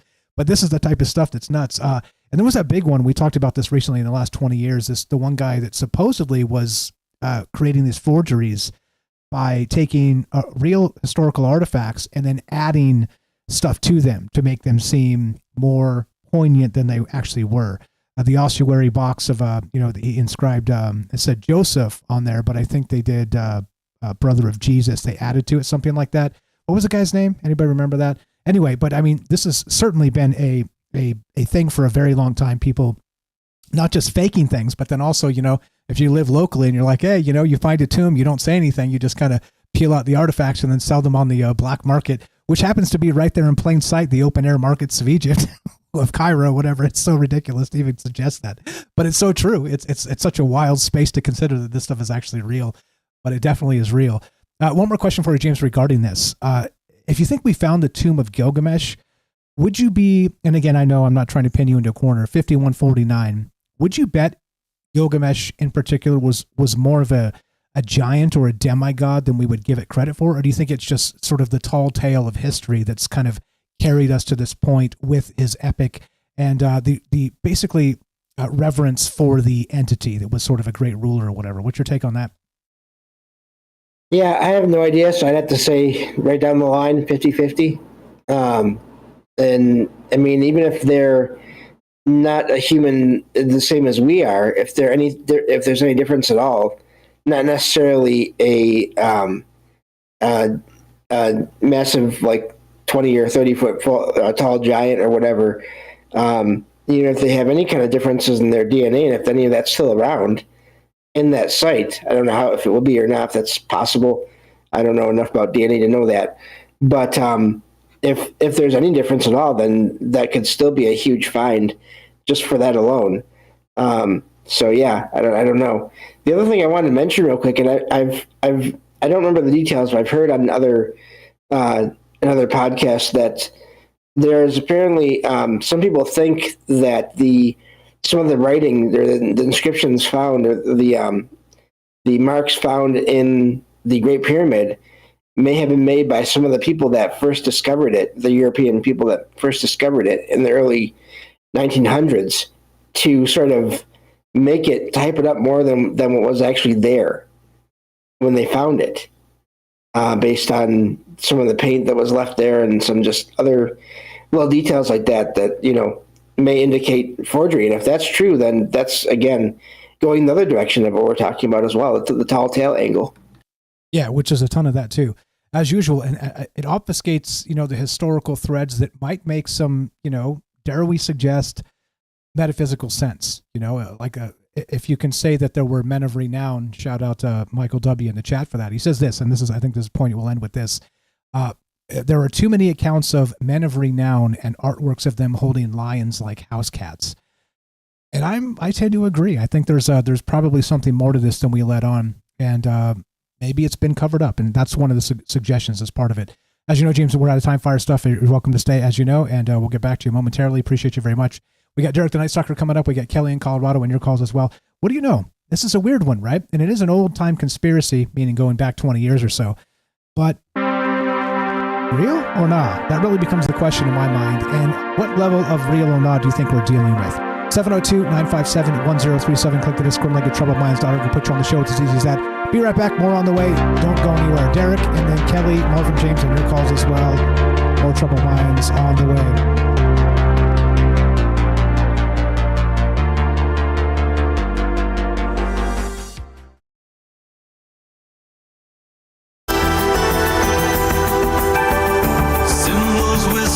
In shadows, we've got maps where nobody goes. In the night under hidden glows, guardians of what no one knows. We seek the truth, nothing can hide from me. In cloaked silence we traverse the lines, through ancient scrolls in forgotten times. Voices echo in the halls of lore, guardians of the mysteries evermore. We seek the truth, nothing can hide from me.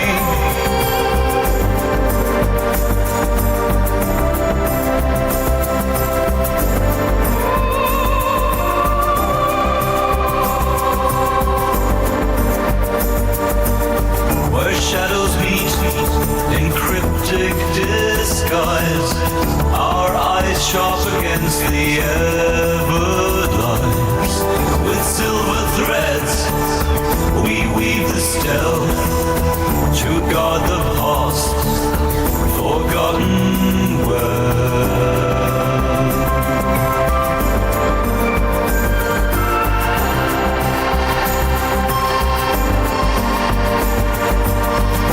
In the realm where the myths collide, with hidden lore our fates are tied. Signals bouncing off the astral plane, invisible codes that can't be tamed. We decode the stars under the midnight veil, a stadium circumscribed midnight hail.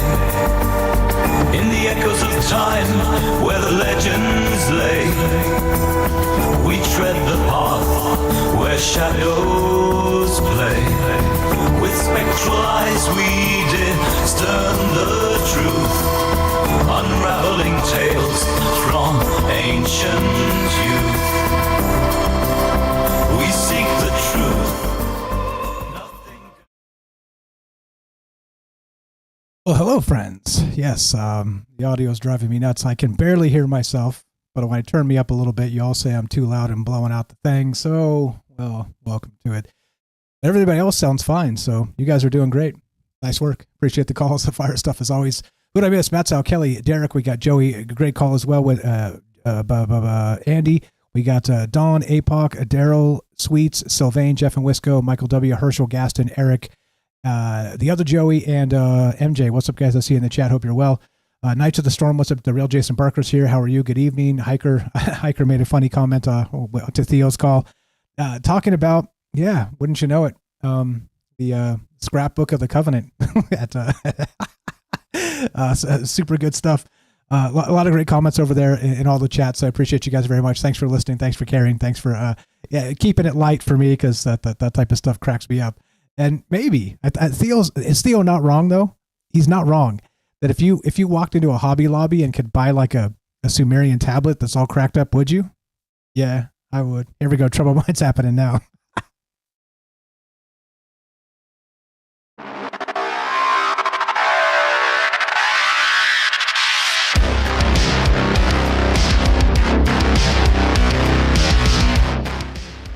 Welcome back to Troubled Minds. I'm your host, Michael Strange. Yada, yada, blah, blah, blah, all the things, all the places. Yeah, audio's killing me, but I think we're limping through this. So thanks again, everybody, for sticking with it. It's a weird one, right? We're talking ancient magic and tall tales tonight. The Resurrection Chamber of Gilgamesh, which traces back to this conspiracy theory with Hillary Clinton, back to this article written in 2020, AmericaUncensored.net. And of course, it's basically, there's proof. Like I said, there's some proof of this when you look at, again, the Dream Tablet of Gilgamesh, which was stolen by the American army when we were in Iraq during the first and second Iraqi war. Okay. Now, and it's been returned now, but what else did they take that was kind of off the books? That's the kind of stuff that drives me nuts. And of course, when you look at this and consider that if you found the tomb of Gilgamesh entirely, which some people suggest they may have a lead on back in around 2003, that maybe there's something more to this. Maybe it's why we went back. Who really knows? But and of course, it hasn't been followed up on since. They say that the war kind of busted it up, and we're not really able to bring these things back. Which also brings to mind some of these other stories about sort of military conquests of not conquest, let's say military excursions of the American army in like Afghanistan and with the red-headed giant of Kandahar, this type of stuff. Anyway, what do you guys know about it? What kind of stuff do you want to call this? Like I said, ancient magic and tall tales. Which is which? And do you think they obfuscate this intentionally to keep us off the trail? I don't really know. I don't know what to expect, and I would really love to see what the actual tomb of Gilgamesh himself would look like. And calling it the Resurrection Chamber is a little spooky, to be perfectly honest. Yeah, Theo's not wrong in the chat. Exactly right. 702-957-1037. Click the Discord link at troubledminds.org. We'll put you on the show just like this. Thanks for being patient, my man, Derek the Night Stalker. I'm not going to bore you with the music because it's going to probably blow out my voice. And welcome to the thing. How are you, brother? Yep. Can you guys hear me? Yeah, loud and clear. You sound great. Mic check. Beautiful. Wild stuff tonight. Wild stuff. What's going on, James? What's going on, Bruder? Pretty sure you guys Good to hear you again. Wait, leave me in. I'm like, just go in my car. So give me like a 5-second little, what do you think about this real quick? Just so I can catch my breath. I got you. You're good. So thank you. I'll read the blurb. Could a semi-divine king's body really survive 5 millennia beneath Iraq's sands? What if Gilgamesh wasn't myth, but biological fact, a being whose remains would shatter our understanding of human evolution? And that's probably good enough to kind of lead you in. And start with that Hillary Clinton conspiracy where, the filed this FOIA that, again, requesting documents pertaining to the Resurrection Chamber of Gilgamesh, the location of his body and the location of the buried Nephilim. I mean, this is wild, right? To even consider. Yeah. And by the way, like I said earlier, John Greenwald Jr. did follow up on this. So he said he filed a FOIA based on this, and he's trying to get that information. And we're still waiting on it to come to him, which he'll be transparent with and release, which he always does.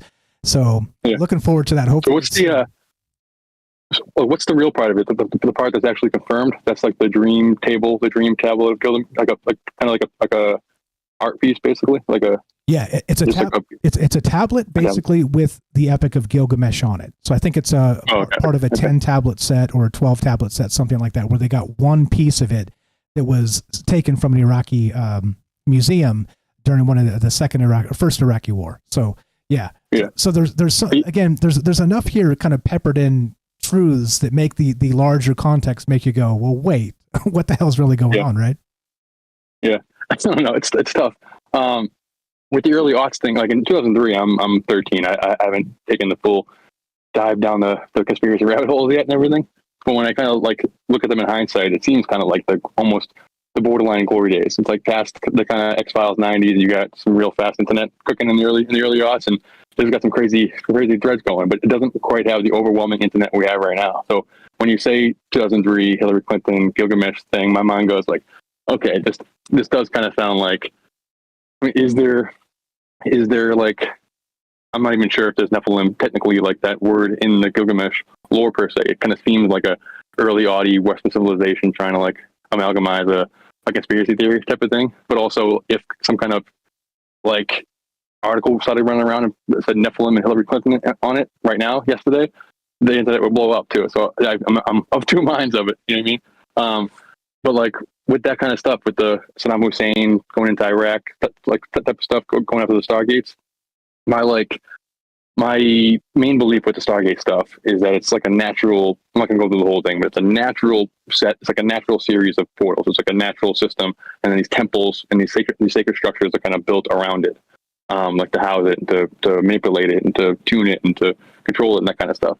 So for the most part, this kind of breakaway civilization that would have been really, really ancient that had this knowledge, and like the ingredients for this is like baked into the Space Force logo. It's like, I'm not gonna go into this, but it's a real long rabbit hole worth of stuff. But I think it's a natural grid, and you kind of have, it's the same way NASA and all the different space programs all kind of have the same symbols. So they're kind of like on some level, they're all kind of working together, even though there is a space race. There's still like a little bit of a wink type thing, like a Antarctica style, like, all right, there is a line here, we're not gonna cross it type of deal. I think there is kind of a global breakaway civilization type thing, but then every once in a while you will get a rogue dictator that comes in and goes, no. You don't get to use my Stargate. You don't have access to this nodal point on the planet. You don't have access to this acupuncture point on the planet. And then you got to take a regime change and take them out and stuff.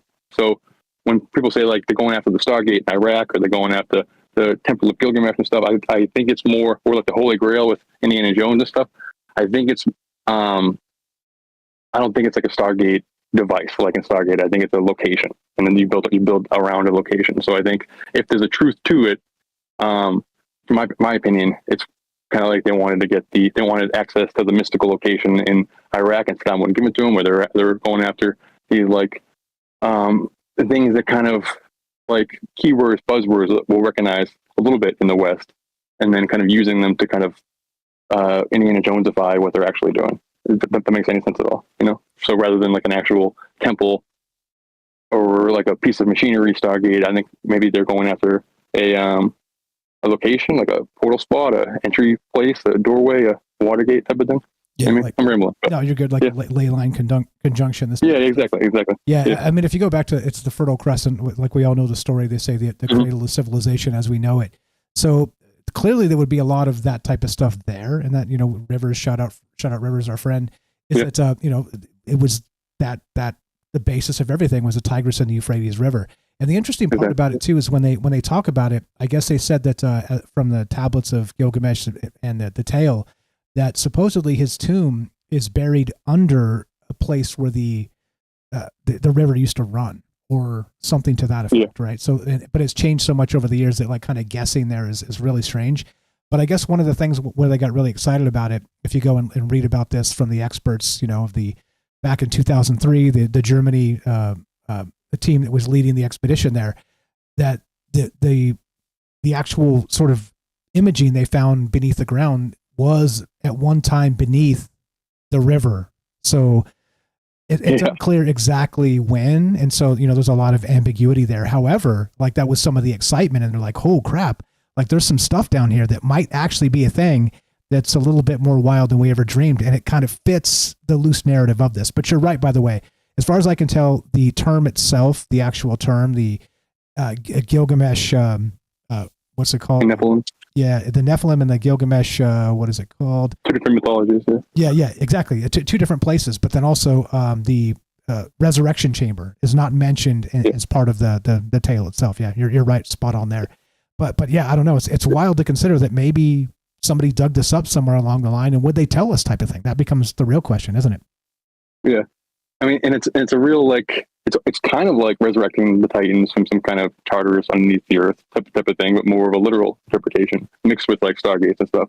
And it's also a quick hop, skip, and a jump to like Corey Good, and he talks about these weird frozen like giant Nephilim style things. Like when I talk Titans, I mean like Cthulhu type things, but I think most of this lore they mean more like 10 feet, like 8 feet tall, giant type of deal.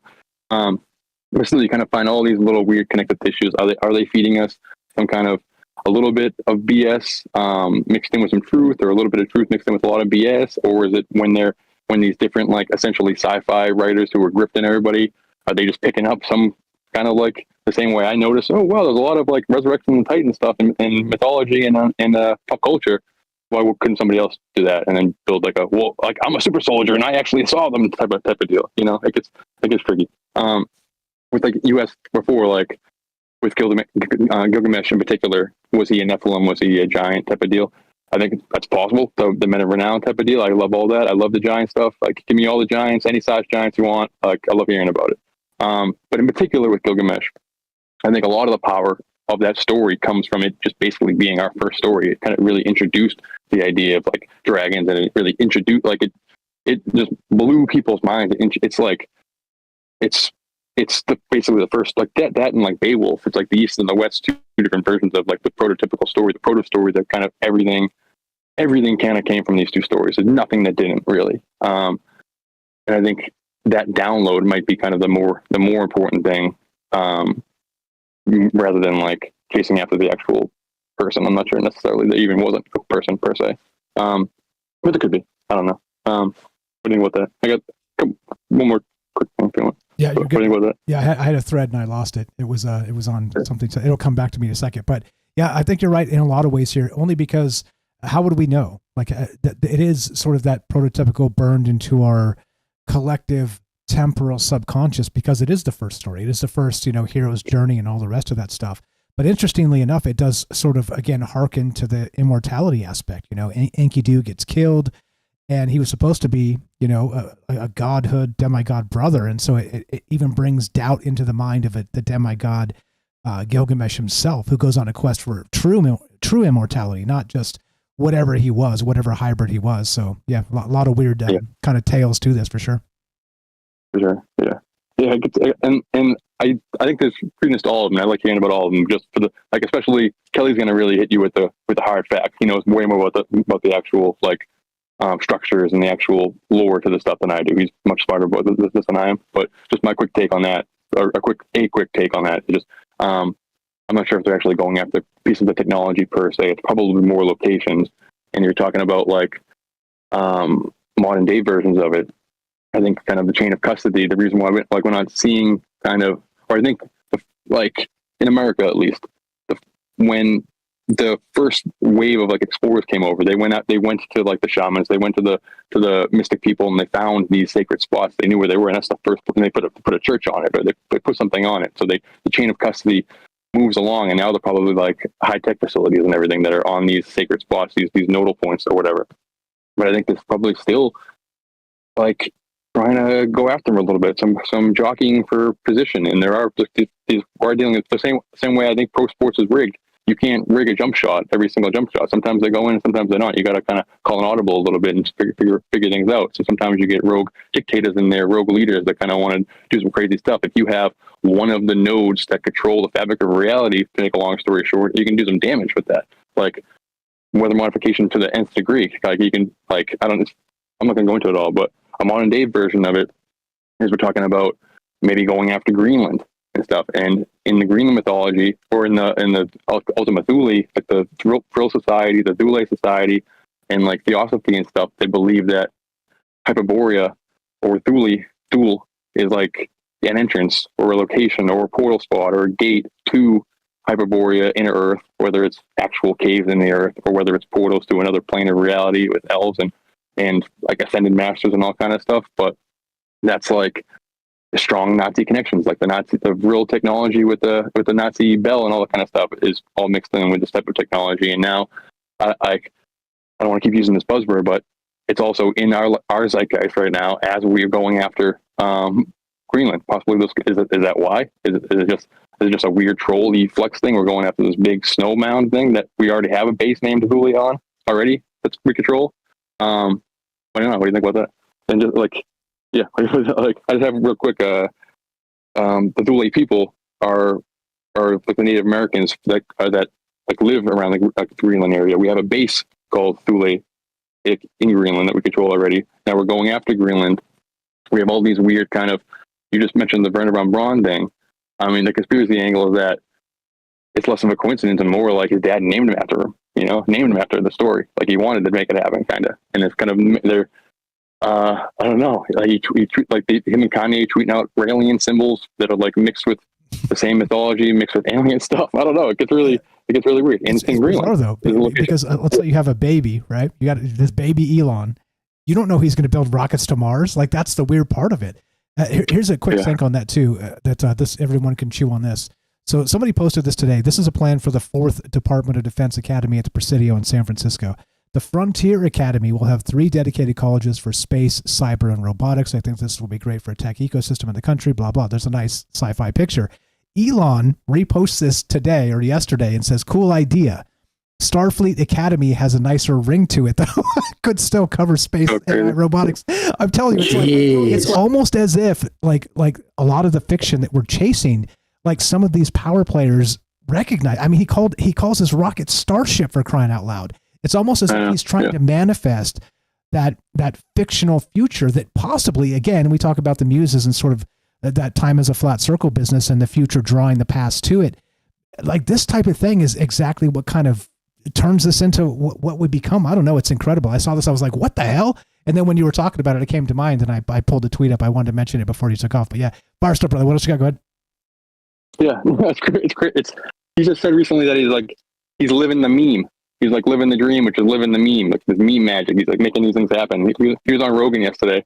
Just a little Elon diversion, real quick. Just like I was listening to the Elon on Rogan like episode, and I said my piece about Elon.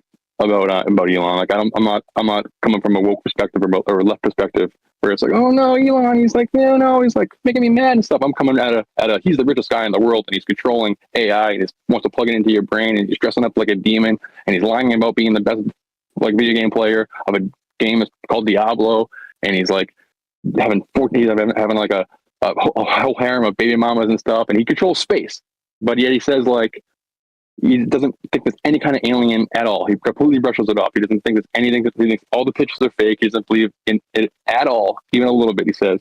And just when I'm listening to him talk, like, again, this is bias. This is me being a jerk. But, like, Rogan, if you didn't know who those two people were, and I was to play it to my mom, said, like who was the smartest person in this conversation? Without a doubt, they would say Rogan. Like, he had... Like the idea that he's like cranking all this stuff out and then also having the time to be the best Diablo player and doing all these crazy things, like he should be at least a little bit compelling to talk about. Like the callers in the show are more interesting to hear. He doesn't have anything going on up there. He just repeats memes and he just tells, did you see Joe, did you see the meme about this? Oh yeah. Did you see the meme about this? Oh yeah. And then when Joe asks him questions, like he like pauses for like 45 seconds and then he says something that's so unbelievably basic that anyone can do with any rudimentary Google search about rocketry.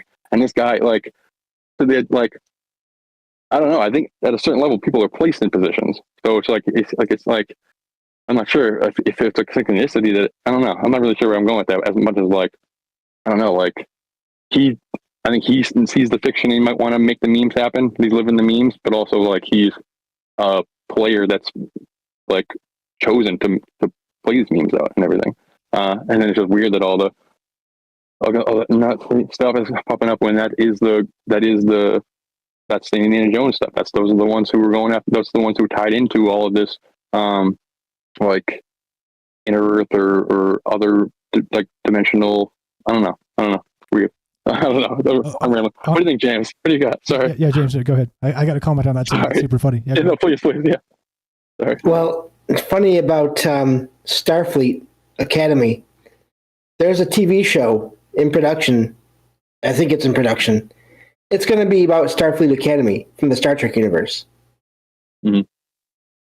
And that's happening right around now. And then you all were talking about all of that and the comments online and the memes and all that. And here we have this TV series now that's being made about a place like that. And you have this new school that's going to feature stuff that you would probably have in a Starfleet Academy. That's really wild. Yeah, he mentioned that Zelensky was dressed like a Starfleet member too during the Trump he kind of was. Thing. Yeah, he just did like the little crest on his thing that he beeps and communicates with people with.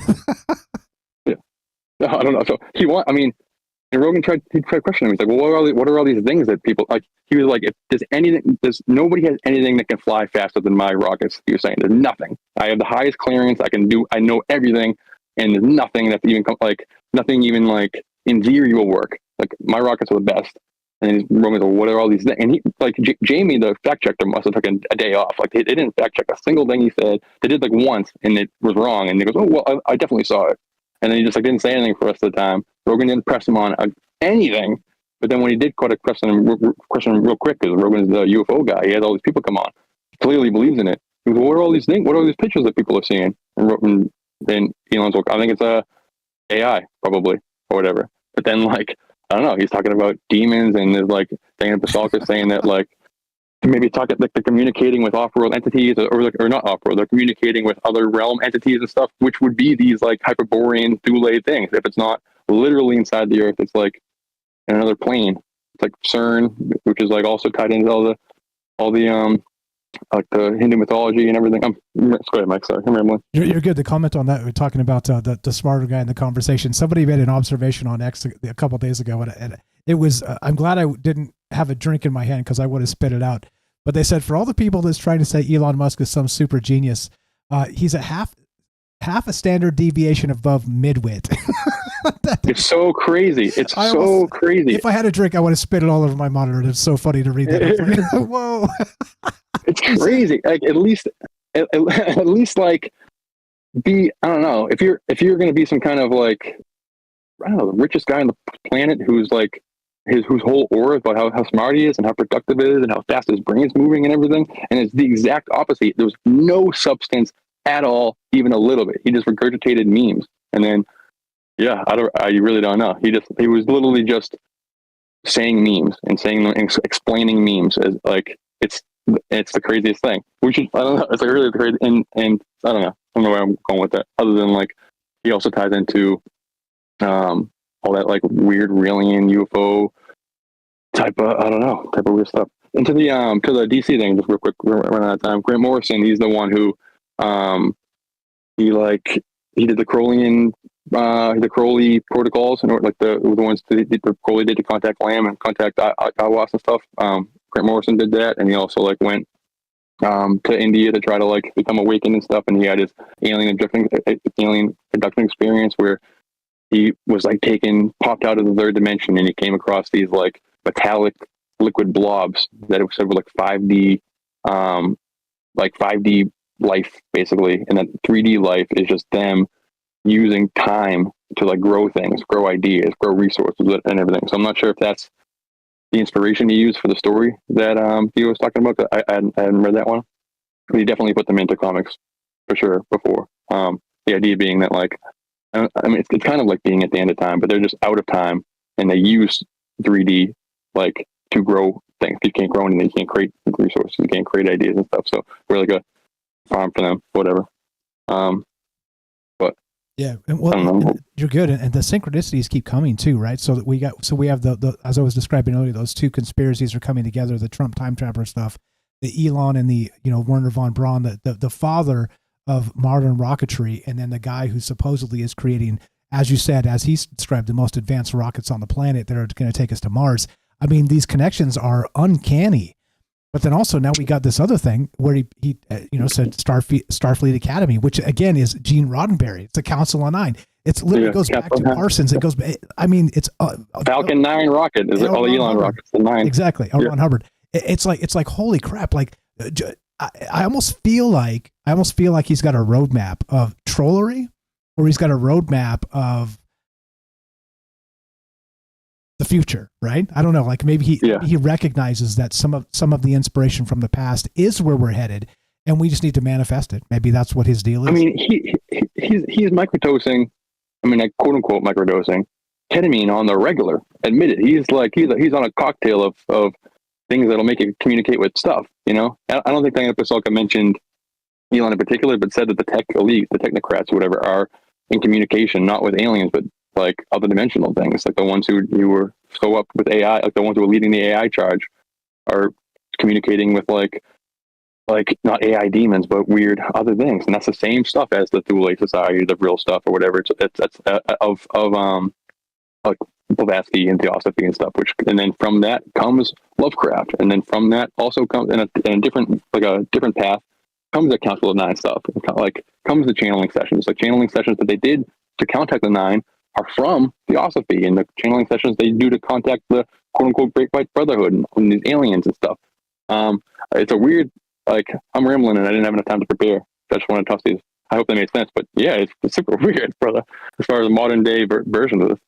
It's all coming together in some bizarre ways. Like I said, the more you pay attention, the more we have this weird, it's part of this quickening. I don't know. What does it look like? Yeah. But I do love the half a standard deviation above midwit. That's a t-shirt. You're the best. So crazy. At least impress me with how smart you are. You know, it was jarring to hear. But there you go. Thank you, brother. Appreciate it very much. That's Derek the Night Stalker. You know him, you love him. A good friend for a long time. The official synchro mystic of Troubled Minds. Go check out his YouTube channel. Go leave him a nice comment. Troubledminds.org. Click the friends link on top or troubledminds.org/friends. Scroll down a little bit. It says The Night Stalker. Yes, go leave him a nice comment, please. And follow his YouTube channel. It's completely free. And he's brilliant. Locked into some things that I think need to be said. More with James coming up. Thanks, Kelly, for being patient. You have as much time as you need when we come back. We're talking Gilgamesh. We're talking retrocausality, I guess. We're talking time as a flat circle. We're talking this resurrection chamber. What does it mean to you? 702-957-1037. Click the Discord link at troubledminds.org. More on the way. Don't go anywhere.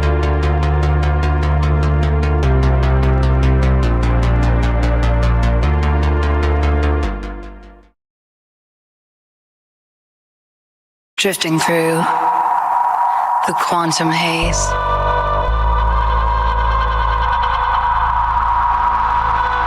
Mind entangled in a daze. Whispers in the neural mist. Echoes of what might exist. Lost in time in this web we spin. It's alright beyond our skin. Consciousness forever twined in the dark unseen. Quantum dreams, we're all connected. Though we're scattered, we are reflected. Frequencies that pull us in. Parallel worlds kept within. Synapses that intertwine. Fragments of an endless line. Feel the pulse of a distant star. It's alright, we are who we are. In the void we find the light in tangled hearts. Quantum dreams, we're all connected. In the silence, hear the call. One by one, we rise and fall. Quantum minds forever near. In this world so clear. Quantum dreams, we're all connected. Though we're scattered, we are reflected.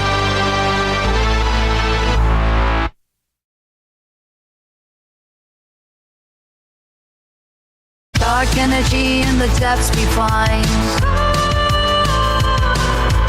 Mysteries of the human mind. Particles that drift afar. Whispers of who we are. Hold the thread of the great unknown. It's alright, we are never alone. Flow through time on currents thin. Universe is found within. Feel the echoes of the past. In this moment, futures cast. Through the veil of the space between. It's alright, life's a lucid dream. Indeed. Thanks for the calls, guys. You're incredible. Appreciate you very much. Don't forget, follow our friends in all the places. Ricky Matzo, we got Kelly coming up. Thanks for your patience. You got as much time as you need. Jay in New York, what's up, Andy? In the UK, we got Dawn, APOC, Daryl, Sweets, Sylvain, Jeff and Wisco, Michael W., Herschel, Gaston, Eric, and Joey Don't Panic. What's up, guys? Squigs and Jason Barker, Puff. We got Hiker over there. Y. I see you guys. Hope you're well tonight. Gordo, yeah, thanks for all the amazing chat and caring about the ideas and forgiving me for my terrible audio. So basically for me, I can't hear myself almost at all. So if I'm like snorting and breathing or like chewing on a cookie in between and you guys hear it, I'm sorry. I can't hear it. I can't adjust to it. So that's the worst part of it. So if I know I'm going out hot to the stream and that's good. The Discord, if I'm too quiet on Discord, you can right click me and adjust me.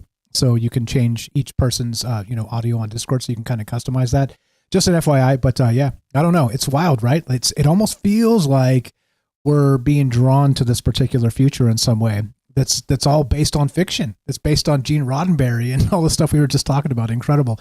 Yeah, exactly. James says, I'm pretty sure that James says, I missed it where the new school is going to be, but if it's San Francisco or anywhere near it, that would be wild. And it is. It's at the Presidio in San Francisco. If you've ever been there, it's an old military base. It's an old academy, basically, which would be, as Elon suggested, the Starfleet Academy. I don't know. What's up, Jen? I see you there, the Arcane Observer. How are you? If I missed anybody, just say hi. I'll say hi back. Smoke Dizzle, Celia, I see you. What's going on, guys? DJ Overtime, thanks for popping in and saying hi. And yeah, here we go. Trouble Minds happening right now.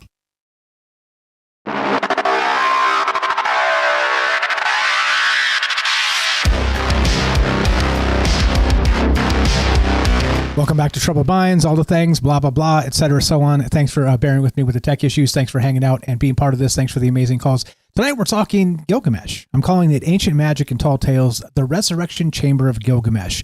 A lot of ways to look at this, a lot of conspiracy threads as part of it, but also recognize time is a flat circle and recognize maybe some of these old tales, the future is drawing toward it, right? That retrocausal aspect. I hadn't really thought about time travel in this capacity, but the more we talk about this together, the more I wonder what the hell is really going on. Love to hear your thoughts on it. Hang tight, James. Kelly's been waiting for a long time. We'll get back to you momentarily.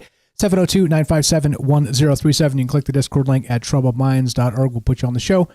Easy as that, but Gilgamesh, there's a lot there. The Iraqi War, part 1 and part 2, and ISIS busting up the Middle East and sending products over to, old relics over to be bought by Hobby Lobby. It's a crazy timeline we live in, and here we go. Strap in. One more time, Kelly in Colorado. What's up, brother? You're on Troubled Minds. Thanks for being patient. All yours. Go right ahead, sir. Good evening. How you doing there? Good. Thanks. Thanks for your energy. Always calming me down just a little bit. Welcome to the joint. How you doing, brother? All right. How you doing, James? Okay. Good to hear you again. Yeah, good to hear you too, man. So, I like this one because it's down my alley. I figured you would. Yeah. So, all right. So, for me, I want to go down a couple different roads, but only to make connections back to Iraq. Right? So, if we go biblical, we know that I would say probably almost 90% of it is in Iraq before, right? In the Bible. So the Christian Bible, even like Egyptian, right? Even the Quran, all of them talk about places in Iraq, right? Which is Babylonians, right? Arcadians, had many names, Mesopotamia had many names at one time. But we're all talking about the same place, right? Euphrates River, everything like that, Eden, right? Everything that we talk about is mostly in Iraq, Turkey, right? Then you work your ways towards Egypt and what we call Israel, or, Gaza back then, you know what I mean? So what's interesting for me is, right, like, so I go back and I like the story of like Saddam, right? Saddam Hussein, when he talks about he was a resurrection of Nebuchadnezzar II. Now, what we know about Nebuchadnezzar II, he was a king that sacked King Solomon's temple. The very first time that King Solomon's temple was Nebuchadnezzar II, right? I think that was around 587 BC, right? And I believe, this is what my theory is, I believe if that happened, right, Solomon's temple was built to house the Ark of the Covenant. Now, Ark of the Covenant was a power unit, right? That's what they say that that was like the power unit that was running the like the pyramids in Egypt.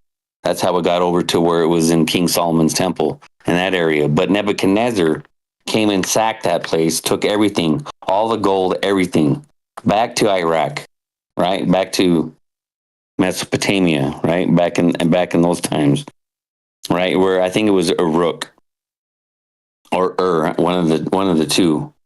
But at the time, okay, so let's say time passes on, right? No one really knows, that they had it, right? And you hear all these other stories where these people supposedly took them, but there's also stories that there was not only just one ark, but many arks, right? And if that's the case, like they were power unit using this, the earth grids and everything as power units, as we think that they were doing, right? In different temples. That's why they're all, all ley lines and all that stuff as well. But for me, I look at that and I'm thinking that they took that ark back to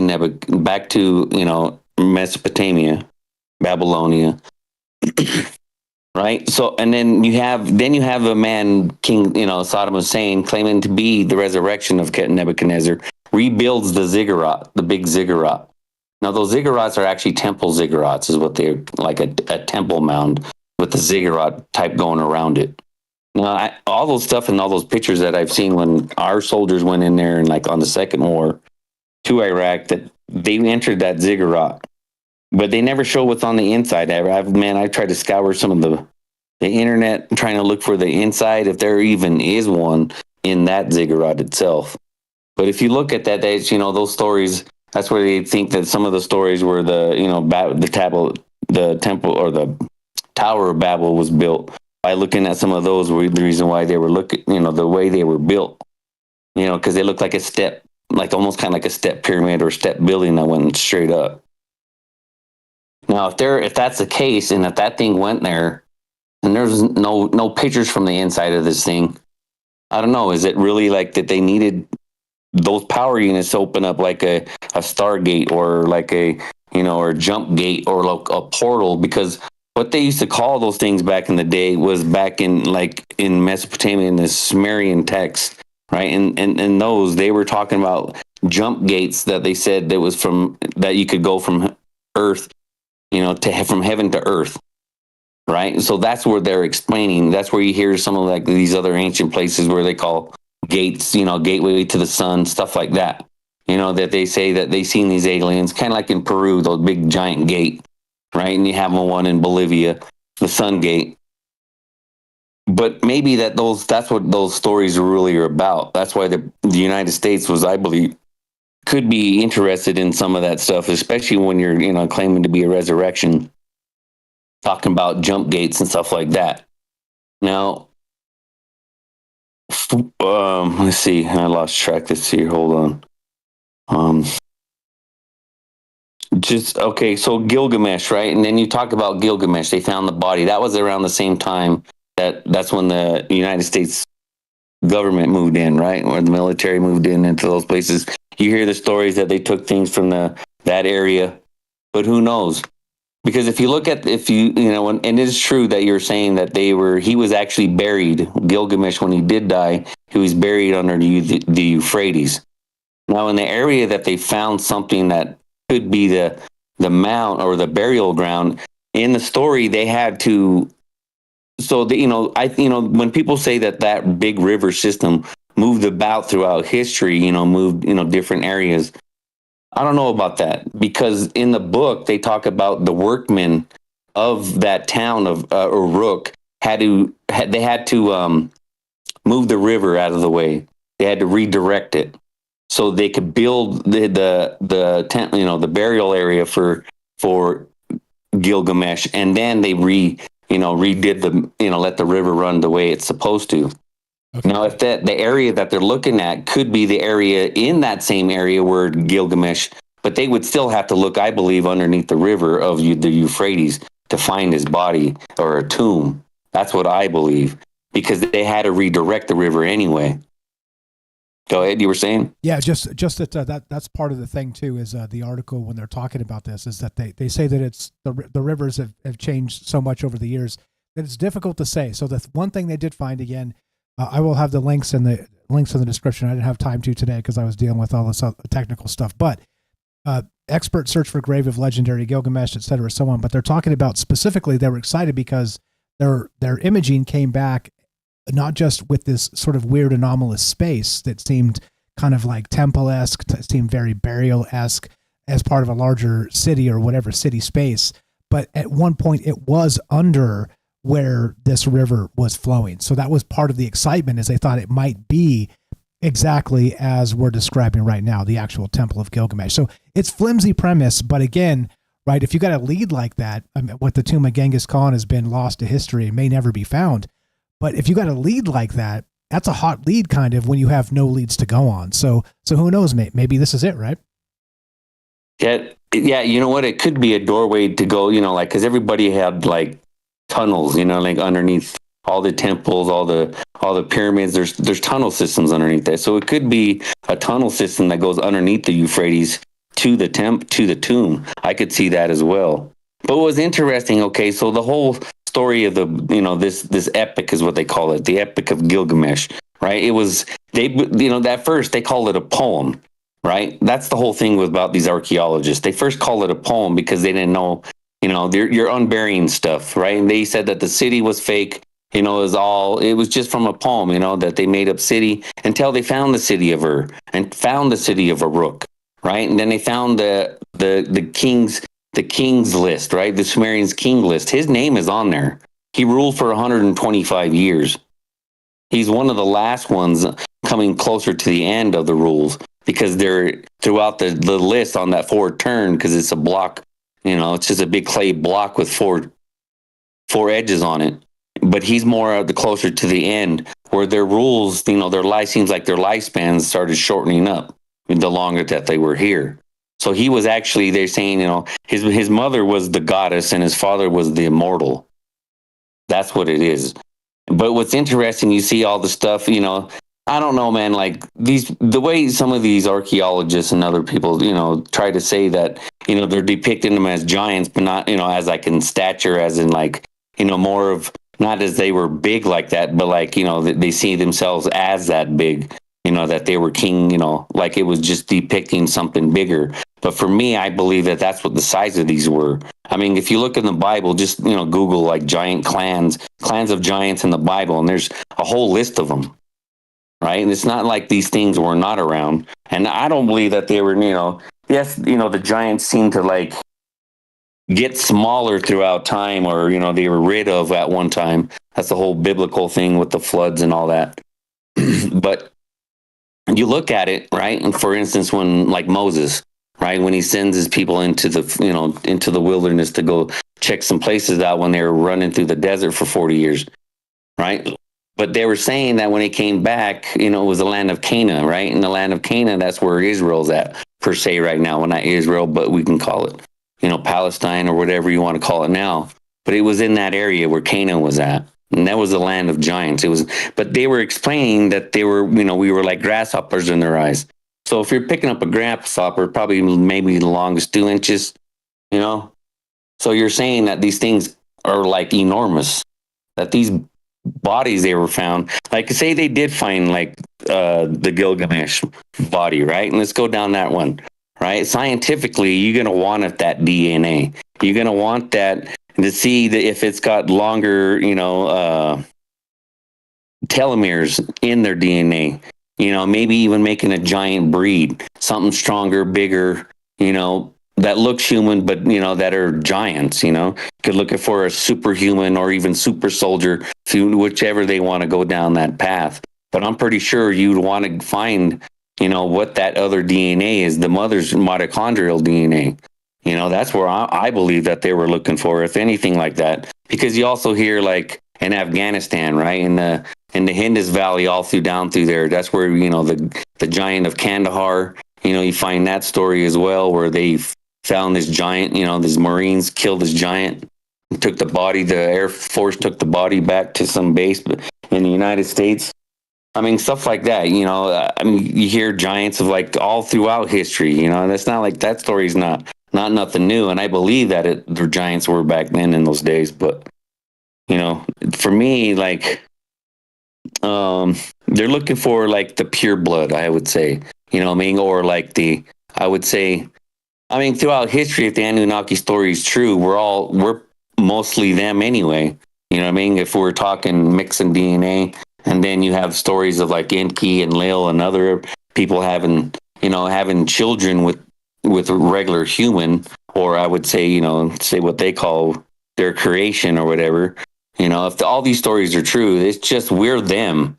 But if you want to see like a more of like, you know, I would say a half breed, you'd want to see what Gilgamesh's body's about, to see how wide and how long they can live, everything like that. Yeah, agreed. There's a ton of stuff there. And we've talked about this in the past, of course, the Igigi and some of this other like really, really deep human history stuff regarding, you know, ancient astronaut theorists say yes and all that. And I'm not sure where I stand on it. Of course, you know me, I like to have one foot in both worlds and consider all the ideas. But when we're talking about Gilgamesh, as Derek said, rightfully so, it is the original story. It's like the proto story. And there's so many parallels, not just for today. We got Joseph Campbell. We got all the stuff that kind of comes out of it. We got the Enkidu. We got the death of him. We got all this other, and this search for immortality. It almost feels as if this was, I don't know, maybe more than we give it credit for. You know what I'm saying? I think there's probably a ton here that doesn't get as much, let's say, future juice as it deserves. And I know you've talked about this in the past as well regarding Gilgamesh himself. He was, I mean, I recall one of the things you did say about him is he did what he wanted. He was sort of a giant among men and just kind of bullied everybody into submission because he could. And so what does that mean? What does that look like? And it feels, I don't know, it maybe feels like we're missing something is kind of my point, I guess.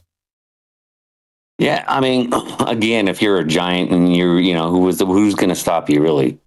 You know what I mean? That's how I see it. Like that's why they were like, you hear stories, even like with the Native American stories, where like some of these giants were started eating people, you know, because their appetite was so. I mean, if you're a person that big, you know, imagine an average man about 5-6 feet tall, right? And they're picking you up like an insect, right? What are they eating? What do they, you know what I mean? How much could they eat? Let's put it that way, and then try to keep feeding these things. There were like stories like some Native Americans that were in like down. I can't remember their name because I don't want to disrespect the name of their tribe, but they're from Florida, and they talk about some giants when they were started killing people. They were just like, they would call them a certain name because they were talking about they would pop the heads off of humans and just like drink them like a bottle, you know, like you're drinking a bottle of like soda or something, right? So I mean, even like you're looking at like old maps, right? Like, so, they talk about lands of giants. I mean, again, like that whole story is like forever. You know what I mean? It's like, that's nothing new about all that. But like when you're saying, what's interesting too is I always look. That's why I was trying to go down that rabbit hole with the Gilgamesh. What he was looking for was the plan of immortality, right? He met up with that guy with Unapishnu, is what you're talking about. And in the book of Enki, right, he was known as also Zasudra, which is the Noah figure in the Bible, biblical Bible. But that's where they're getting all that story anyway. It's been passed down through millennia, way before all that. You know what I mean? Any of that. So, but like, what's interesting is when he finds this Unapishnu, he tells him that about this plan of life. Because in the book of Enki, they even talk about Gilgamesh, because you know he was supposed to. He was afraid that he was going to die here on the planet, but his mother told him that if he goes to the landing place, right, the rocket's landing place, which was what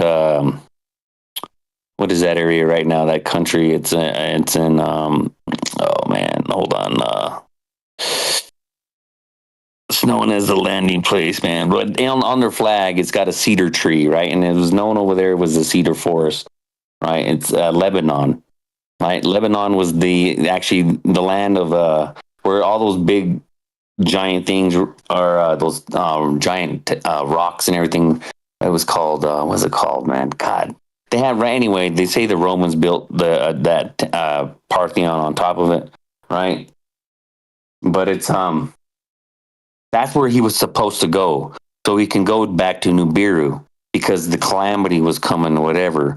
But he couldn't. He was found Zasudra, Unapishnu, or Noah, right? And he told him about this plant that he could live forever instead of going to the planet. So he wanted to find this plant at the bottom of this well, right? And they say it's in the bottom of the ocean. In Gilgamesh's book, he says it's in the bottom of the ocean, or I believe the ocean. But in Enki, he was saying it was the bottom of a well, and that's where he found this plant. But then he was so tired of all of his epic is that he fell asleep and a snake came up and took it from him because of the aroma of the plant. And then he sat there and wept, and then because he couldn't reach, the long life of longevity, he passed away, and that's when they buried him. But the cedar thing, real quick too. So if you guys forgot the story, the details on this are incredibly important because remember part 3 of the Quest for Glory. So the duo of Enkidu and Gilgamesh set out for fortune and glory, as Indiana Jones would say, and they went after Humbaba, a monstrous guardian of the cedar forest. I don't know. So some of this stuff kind of circles back and makes you go, I wonder if some of these places have been identified or otherwise. I don't know. Like I said, it's weird that we have so much sort of from the past kind of clapping back to the future in some bizarre ways. Like you said, the flag of Lebanon there. Yeah, go ahead. Yeah, that Umbaba, right? That was the bull it was Enki's bull, right? They call it the bull of heaven. But what in actuality, all that stuff means that story was actually kind of, to me, it's like representing rule at the time of rule, because at the time Enlil was ruling, he was ruling through the stars. They rule through the stars of how like the star systems, the procession of the stars and stuff. But he was going at the time. Enlil was going off of when they were on Nibiru, but when they were on Earth, his time because of the stars, it was shortened. So that's what they call about the killing of the bull, of Enlil's heavenly bull. They slayed it, right? Him and Gilgamesh and Enkidu did. And when they did that, they shortened his rule. And that's the whole long story too with Marduk, which is Enlil's son, right? He became, that's when he became, because the procession of Taurus ended, and it was now the procession of the ram, Aries, and that's when Marduk was. That's when his ruling is.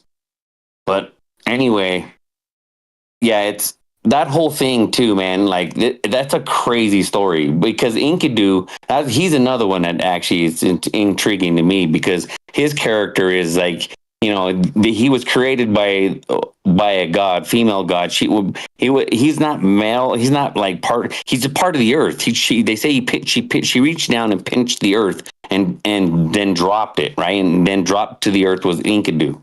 He doesn't have blood in his veins. He doesn't he ran with the animals. He's kind of like a Bigfoot to me. Like he was some kind of like wild man in the forest until they, got him to, because they needed him to fight. The reason why they cried to the gods is because of the ruling of Gilgamesh. He was a bastard, like you're saying, Yeah, or like a golem comes to mind, sort of created from the earth through thought, through in this case divine thought. There's a lot of parallels here that make a lot of sense. Yeah, and yeah.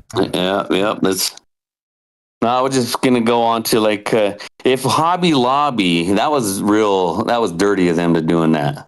I mean, but I would tell you what, if you guys were talking about that real quick, I would like to have replica stones of these tablets.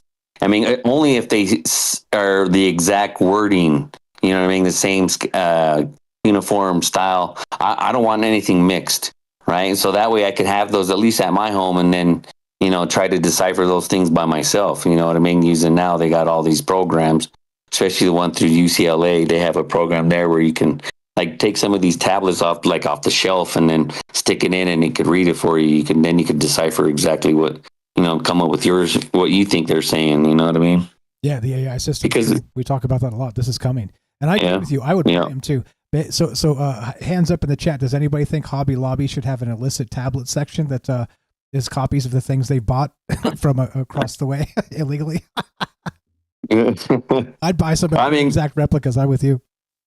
Yeah, I would. I swear to God, I would. I mean, because that's like you're almost holding history. Even though it's a replica, it's exactly what I mean, some of those stories are incredible. If you guys really haven't looked into some of those I mean, it's not just Zachariah's tensions. You can find those writings everywhere. He didn't like decipher anything. He just took it and he just did like where you could do. You could go to like the UCLA website, pull one down, read it exactly how it's saying, because there's no difference what Zachariah is saying anyway. He's just telling you what his interpretations of some of the things he was reading, because you have different things too, like the 7 tablets of creation. That's Genesis. That's the whole beginning of the Bible. If you read that, I mean, and it has everything, the flood. I mean, everything. It's the 7 tablets of creation, right? It was found in northern Iraq, right, and the city of Nineveh, in the library of Ashurbanipal, right? Ashurbanipal is another king from the north up there, but yeah, he was the one that had like this whole library. They tried to burn it down. This is the crazy part. They tried to burn it down with like, kind of like the Library of Alexandria. But the thing about it, everything was clay tablets, right? So all the fire did was just harden it into stone. So it didn't get ruined. Exactly right. As you know, the music means we're out of time. You're welcome to stay. I know this is right down your alley. You tell me, brother. You want to stay or you're about finished? Yeah, I'll stay. I just got a little bit left and then, Stay right there. More with Kelly coming up. More from James and your calls as well. What do you know about this? We're talking Gilgamesh. The past and the future. More Troubled Minds on the way. Don't go anywhere.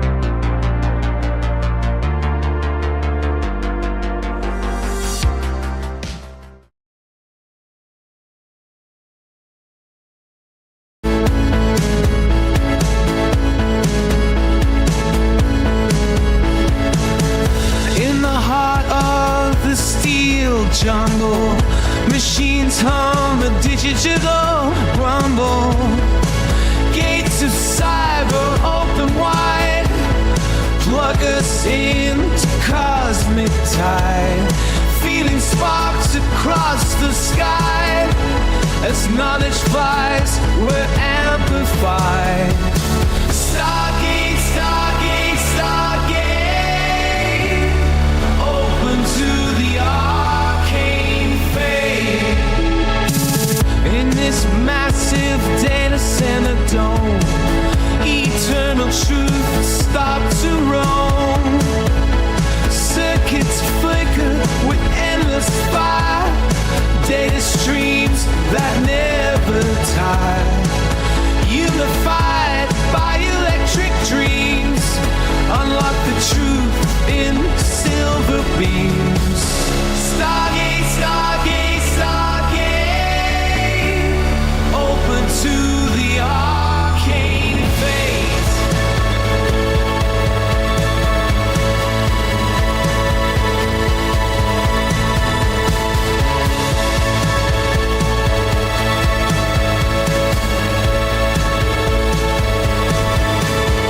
Synthesize what we seek and find. Infinite paths in the network mind. Answers buzz from star to core. Knowledge whispers evermore.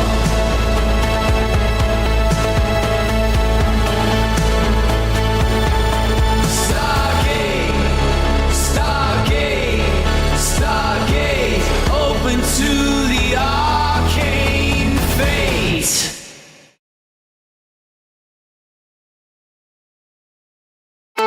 In realms where the data streams collide, imagination and logic side by side.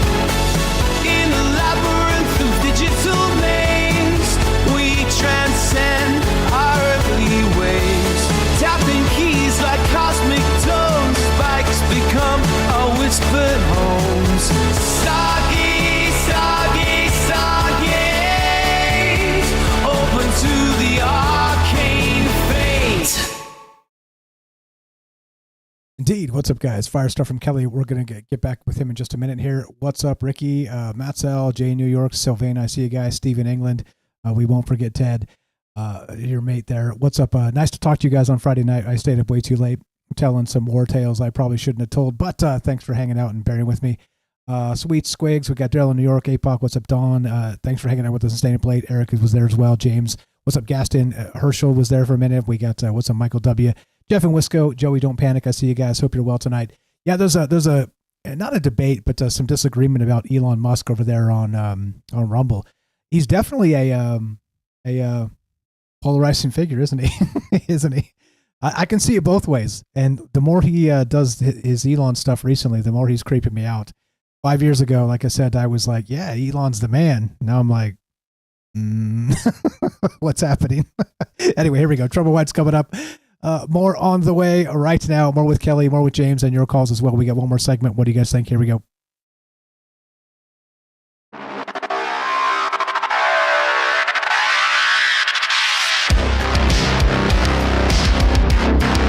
Welcome back to Troubled Minds, all the things, blah, blah, blah, all the places. Audio's borked, so I'm not going to try and mix it live because I don't know what it sounds like on the other end. But anyway, welcome to the joint. We're talking ancient magic and tall tales. I'm calling this the Resurrection Chamber of Gilgamesh. It started with this Hillary Clinton bit, right? I get at least the idea. Hillary Clinton summoning Gilgamesh and buried Nephilim. And, you know, these conspiracies can run amok.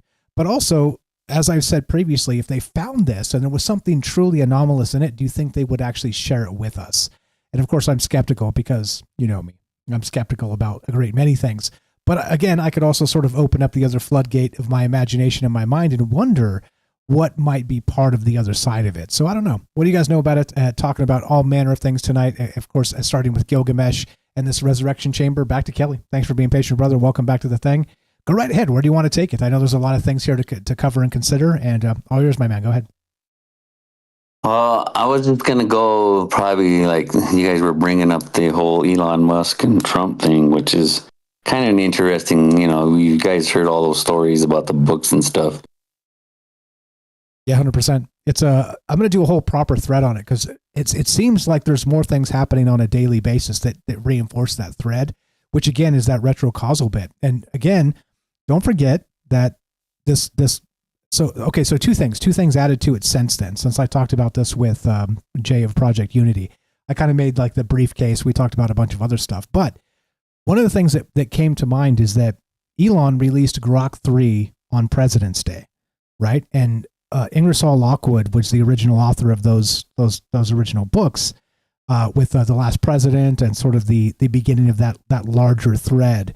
But here's the thing, is that Elon, these come together in those conspiracies with Werner von Braun because they've teamed up politically. And not only that, they're kind of taken over. Like I said, that creeps me out. But here's the thing too. Elon released Grok 3 on President's Day. The Last President, Ingersoll Lockwood, another synchronicity is part of this.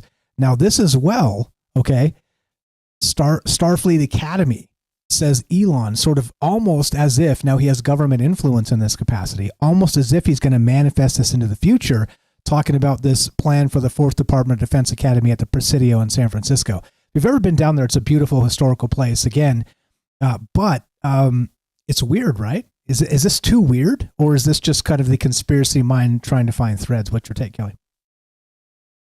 To look down that whole thing too, I'm like watching that unfold like everybody else is kind of, I don't know, man, it's kind of a trip too, really, if you think about it. You know what I mean? This man with his rockets, you know what I mean? And then you have, Trump. But then, like, because he wants to go to Mars, right? So, I mean, for me, I'm like not really, the man is, he's about all, he makes money. Right. He also funds a lot of different things. Right. Some people might not like it, but that's just the way it is. That's how the world turns right now. I mean, sometimes it's ugly and sometimes it's, for good reasons, but I don't see anything. I don't see maybe his little brain chip, whatever that is, I don't know what's going on with that. You know what I mean? I don't know if they're looking, I mean, to me, I kind of look at it as maybe he wants to make those robots, you know what I mean? Those androids, kind of like off of Aliens, the movie Aliens. Remember, the first one was Ash, the other one was Bishop, and the other one was like David 8 or something like that. But these droids, you got to have something, if you're going to have like long-term, like if you want to go not real long distance, but for example, you want to go to Earth to Mars, how long is it going to take? Like what they say, a couple months, wasn't it? I don't know the exact time frame, but you're going to still want to I don't know, you want to take a rest, or you're going to have an android or something talking with the ship, communicating, make sure everything's all correct. The way those androids are doing, you know what I mean? Kind of it's like that. It almost seems like what that's because they need to implant that in there. I don't know if they want to do some kind of weird AI or they want to use a robotic using like an brain implant, a chip like that. I don't really understand that whole thing that he's got going on, as a business deal. But the rest of the stuff, it's just, he's into space. That obviously a lot. The whole electrical car part, I really don't really agree with that anyway. It's not really my thing, but you can do with all kinds of stuff. Like you can make car batteries, like all that stuff out of hemp. Actually, the fibers within there, you can make hemp batteries. They actually last longer, charge faster. They keep their charge longer, stuff like that. There's all kinds of different ways, but again, mining all these, rare earth minerals are all what the money's at right now. So yeah, as always, right, it becomes a problematic thing. There's a new startup too over the last few years in California doing, is it sodium batteries or something? This is the type of stuff that's the future because it's going to be sort of non-invasive for the environment as you're describing. So we're not, digging out rare earth elements, and then they're toxic. Like when they break down, they're toxic. So I'm with you that it becomes debatable. Like, okay, so we're doing damage in one way or the other. So choose which, like pick your poison type of thing. But there are other options. There's definitely other options. And what does that mean? What does it look like? I don't know. I guess we're about to find out with the acceleration we always talk about. But yeah, I'm split on Elon. Like I said, 5 years ago, I thought he was the man. Now I'm not so sure. And so I don't know. As usual, it's a complicated space. And like I said, when you think about this, just do me a favor, guys, and try and remove the politics. The partisan stuff clearly is toxic on both sides. And I can see dystopia coming from both sides of that equation. So recognize where we sit and where we need to stand up when it goes too far one way or the other. It's complicated, but the smart person and the thinking mind can make up their mind where they want to sort of draw that line. But yeah, fire stuff. Go ahead. Yeah, just to finish with him too. Like for me, and then you have you ever heard of the stories of Baron Trump, right? You ever seen or heard those books? Yeah, that's part of the retro causality stuff. Ingersoll Lockwood. Yeah, that's a kind of crazy story. I was looking into that, and it seems to like Baron Trump, him and his adventures, is that he finds this underground civilization, right? And then he like disrespects the local people down there, and he's got to find his way back to his castle Trump. You know what I mean? That's a crazy story too. That one's like, and then you look at Baron now. From when he was a kid the first time until like now, whose kid is that? He's so. Did they clone that kid? Because that kid is huge. That's Gilgamesh's kid, man. Yeah, man. Looking at that kid is like, holy cow. It's like, it's like the stories are true, the giants are real, man. Like that one's a crazy one for me. Like looking at him, he's like, wow, man. Wow, that kid has gotten huge. I don't know if it comes from, Donald's not a short guy, but he's not that big. You know what I mean? All of his other kids ain't that big. Exactly. And that kid's, I think Trump's like what? Baron's like what, 15 or something? No, I think he's like 20 now, 20 or 21. He's Is he? Yeah. So he's an actual adult. I just looked it up right now. And funny, when I typed it in the search, Baron Trump, the first autocomplete was height. No, it says Baron Trump is reported to be between 6'7" and 6'9", and he is the tallest member of the Trump family. Dude's big. Dude is big. That's what I'm saying. He was cloned, man. He's ready to go underground looking for some underground civilization. You know what I'm saying? Yeah, or maybe that guy's maybe came from it. I don't know, man. It's just no synchronicities like that. Kind of like you look at it from a distance. It's like, really, you can't write this shit better. Yeah. So looking at the Gilgamesh thing, like, all right. So for me, there's too many weird coincidences that are happening on with the military, the timing of it, and like the scientists that say that they might have found it. You know what I mean? Then the military, the war that there really wasn't even supposed to go there the second time. Because I was there for that whole thing anyway. So, man, that was a lot of that stuff seems to be unnecessary. But then you look at like they call them conspiracy theories, but are they really? The timing is just impeccable. The reason that this stuff is going on what's going on. And if you really think about it, look through history. That's where everything was at in the beginning, is in that whole area. Turkey, Iraq, Iran, all the way up into, like, then you start heading into like Egypt, right? Upper Egypt, and then, into, what they're calling the Holy Land out there. But, all that place. And, like Lebanon, that's in the same area, right? The Cedar Mountains, all that stories.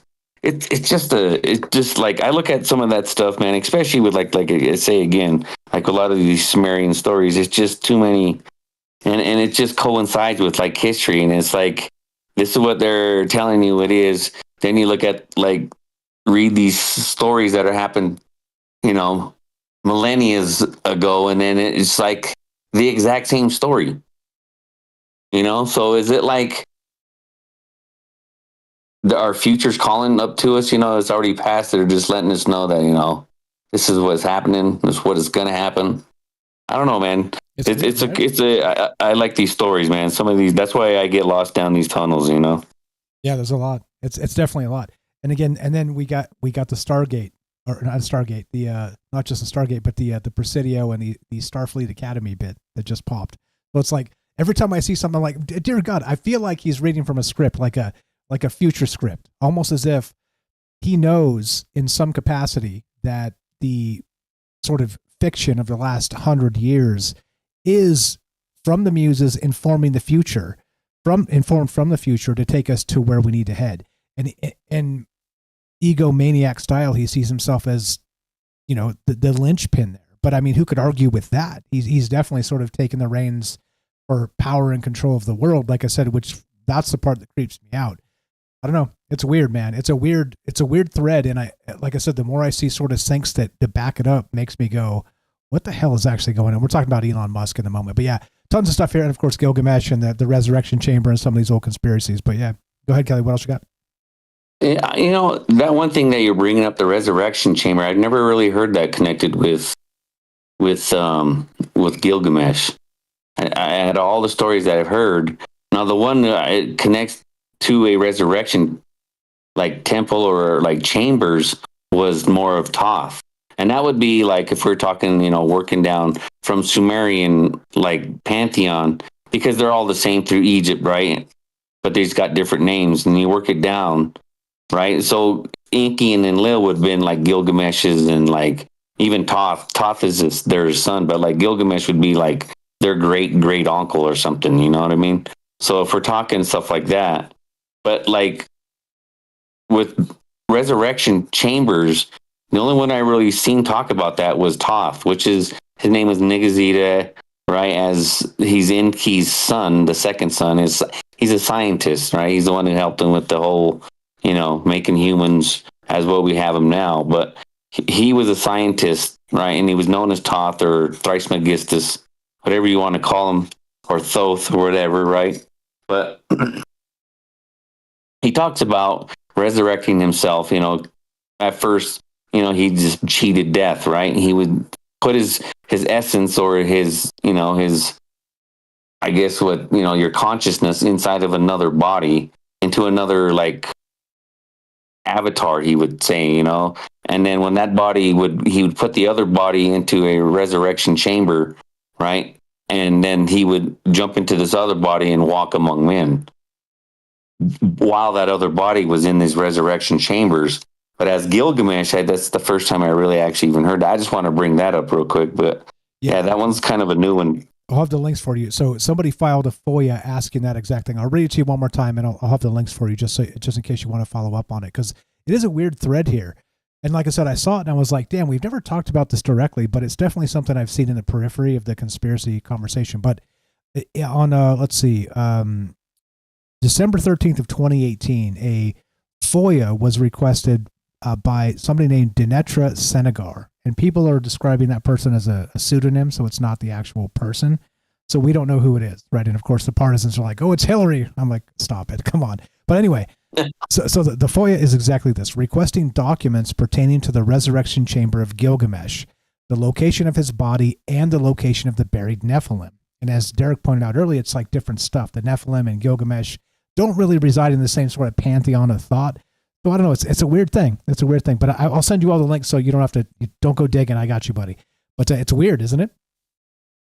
Yeah, I mean, but like Gilgamesh, that whole pantheon with the Nephilim, they do actually connect because like you go with the Agigi. In my beliefs, anyway, it's like because the Agigi are what they call the fallen angels, and then they created giants. Blah blah blah. That's how it all worked down, because they came down from Mars for Marduk's wedding. That's how the tablets read. That they came down from Mars. There was actually, and the numbers is exactly what, like in the Bible, there was 200 of them. They came down from Mars, and then they took, because they were, they were like the watchers, watching again from Mars, looking at, at Earth, what's going on over here. They had wives, and that's what they wanted. They wanted something, that they could have as wives as well, and where they went to Lebanon, the landing place. That's where, the whole, what's that place called? What's the place in Lebanon with the big giant slabs of man, I can't think of that name right now. It's killing me. Either. I know what you mean. I'll find it. James. Yeah. James, anything to add? James has been quiet for a long time. I'll go ahead. Yeah. Let's hear James. Go ahead, James. Just a couple of things. I know we talked about it in the chat during the break, but the thing I sort of was wondering about with the whole Starfleet connection with the Presidio, I had missed when you all were talking about where this new school or this academy was supposed to be at, this place, and so I was thinking about it. I was like, wait, where is it at? Because if it's in San Francisco, then that's where Starfleet Academy is in the Star Trek universe, and of course, it turns out to be the Presidio. Also, I've seen different shows, and of course, I've been watching and listening to shows over the years about all kinds of places that are said to be haunted. Of course, that is one of those places that pops up on those shows sometimes that is said to be haunted. And going to the other thing I mentioned earlier about the I'm curious if you know anything about this, Kelly, about I've heard on different shows people say that they think some of the markings on the outside or in the entrance of the Great Pyramid might have been put there by the people that found it in the early 1900s. I don't have any information details on how accurate that is, but I'm curious. I was curious what you knew or thought about all that as well. If we have time, hold the thought. Real quick. Go ahead. It's Ballbeck. Thank you for the chat for coming about there. Go ahead, Kelly. Yeah, I got this. I was thinking the same thing. It came to me too while he was talking. Yeah, Baalbek, Lebanon. But if you look at, and if you YouTube, right, the original ancient name for Baalbek was the landing place. That's what it was called. And or if you're landing rockets, right, on a that's coming and going, like the way they are explaining in it, right, because that's how they take the gold from way station to way station all the way back to Nibiru. Right. So if you're speaking of that, you got to have, I don't know, giant, humongous stones like that, they have a flat platform they can land and come and go, because it's going to have a blast of heat like a rocket. You know what I'm saying? But yeah, it's crazy. But to answer your question real quick, James, yeah, that's the archaeologist. There's a story that, when he found the writing on it, right? There was above this thing. It was a little bit below the pyramid, and they were claiming that it was built by Khufu, right? So Khufu, he was an Egyptian pharaoh. I think the 16th dynasty or something. But they were saying that the writing on it, the paint was all wrong, right? They even do the age on it. It was actually newer paint. But in the writing, the way they write in Egyptian pharaoh, like in Egyptian back then, was more of it can go horizontal, but most of the time it's up and down. The way they read it, it's not running parallel, and that's how the paint was. So yeah, they're saying, and that's the thing, that pharaoh from back time, there's no way that they could have done it. And I mean, looking at it with the time frame and everything. Yeah, they believe that was a forgery. Interesting. I'm glad that I wasn't totally making anything up on there, that I wasn't completely mistaken. So thank you for that. Yeah, I can't remember the archaeologist's name. He has it too, but he was going through Egypt at the time. He was a British guy. can't remember his name right now. They have, but like going to rockets real quick. What's interesting too is I don't know if you guys ever ran across this, but like they say like when Germany first had the rockets, like von Braun and everything, but there was actually another man. He was he had a book about rocketry. He wanted to build a rocket because he was more into like rocketry as in like fireworks and stuff. But he had this book that he created where it was a multi-stage rocket, right? And even had drawings and how this thing could, launch. And that's where they believe that a lot of people could have gotten some of that information, because I believe it's over there in the like Eastern Europe, right? Where I don't know exactly what country, because I can't pinpoint it right now, man. There's too much information in the brain. But yeah, there's a book. It was in the 1500s, right? He was actually like a rocket, like a rocket guy for fireworks. But yeah, he written a book before any of like, World War I and II like that. This is 1500s now, we're saying. And he had diagrams of multi-stage rockets that, they could, he wanted to lift higher and higher and higher. But it's very interesting if you were talking about rocketry, you ever want to look that up. Look, that's why I think Elon is like all into like space and rocketry like that. And he's going down that same tunnel as like, but what's interesting too, if you're talking about all that stuff, that you kind of brought up about, the founders of NASA were like L. Ron Hubbard, Walt Disney, Werner von Braun, Jack Parsons, and Aleister Crowley. They were all like some of the founding of like how they wanted to represent what NASA would be. Yeah, Jack Parsons. It's a weird thread. It goes to Scientology and L. Ron Hubbard, and which comes all the way full circle to, like I said, this weird sort of aspect, as Derek said in the chat earlier, that bizarre that the people that have pioneered rocketry in the modern age have all been heavily into the occult. And I guess the question becomes, why? Why? So crazy. Yeah.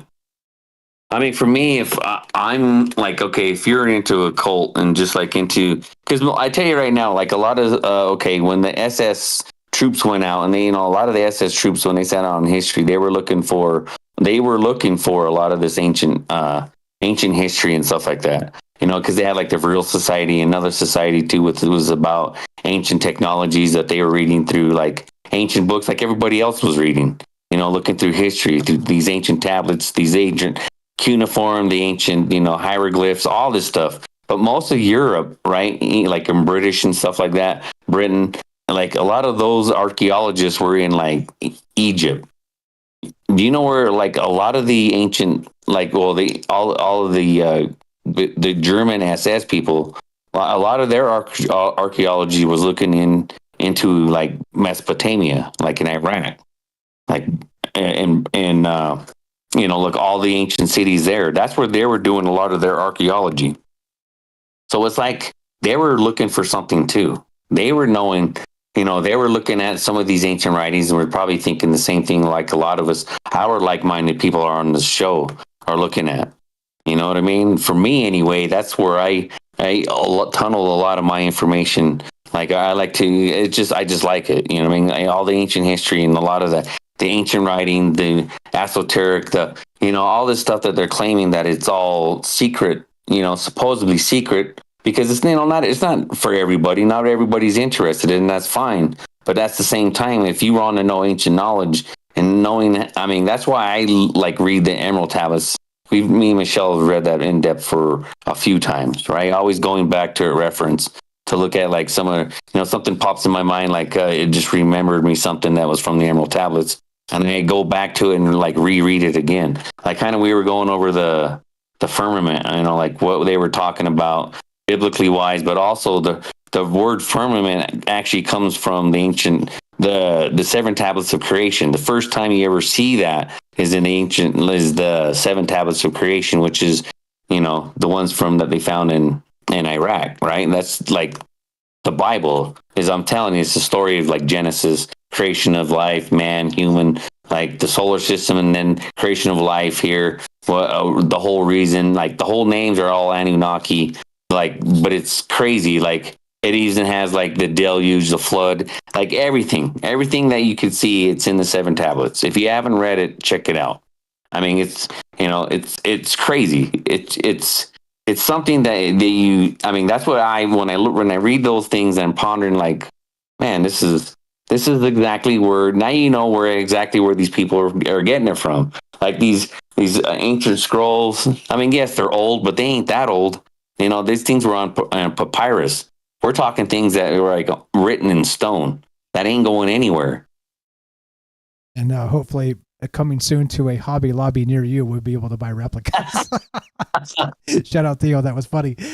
He's right though. I totally would buy them. You totally would buy them. Maybe they have like an actual fund their stealing of other things by buying it, printing it, casting it, and then selling it to guys like us because we'll totally buy it. We'll go in there and overpay for it, and then repatriating the thing back to the original space, which covers their costs, and maybe they make a profit. Yeah, I mean, I would. I mean, that interests me a lot. You know what I mean? A lot of these ancient stuff, like some. I would like to really find some people that would allow me to see some of their private collections because their great grandfathers were there.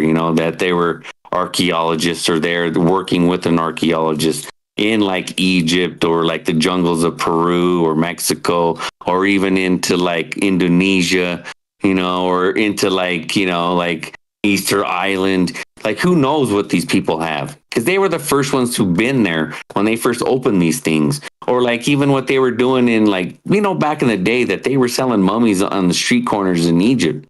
They were digging up these mummies and then selling them. And then people in Europe were taking these mummies and eating them, breaking them down into they called it a brown powder, and they would sniff it or add it to like different meals and eat it. They were eating mummies.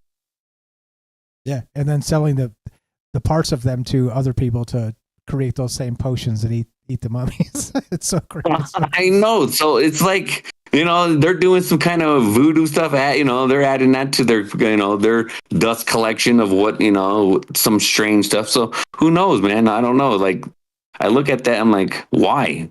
What are we doing here? You know what I mean? Why would you pull up mummies out of the ground and sell them on a street corner? Like some kind of novelty or something, some oddity. It's horrific. It's horrific. It is like eating the flesh of our ancestors, which right, it kind of has epigenetic echoes to it. A couple things before we wrap this. So Derek is on fire in the chat here. He says he's talking about Baalbek, right? He says which is aligned to the Roswell crash, the same latitude. The Corona crash aligned to Baalbek, Roswell aligned to Mount Hermon, where the Watchers come down. And then if you think there's a little something demonic about AI, the plot thickens. He adds, "Ha to all this. It's theorycraft. Don't pin him to it."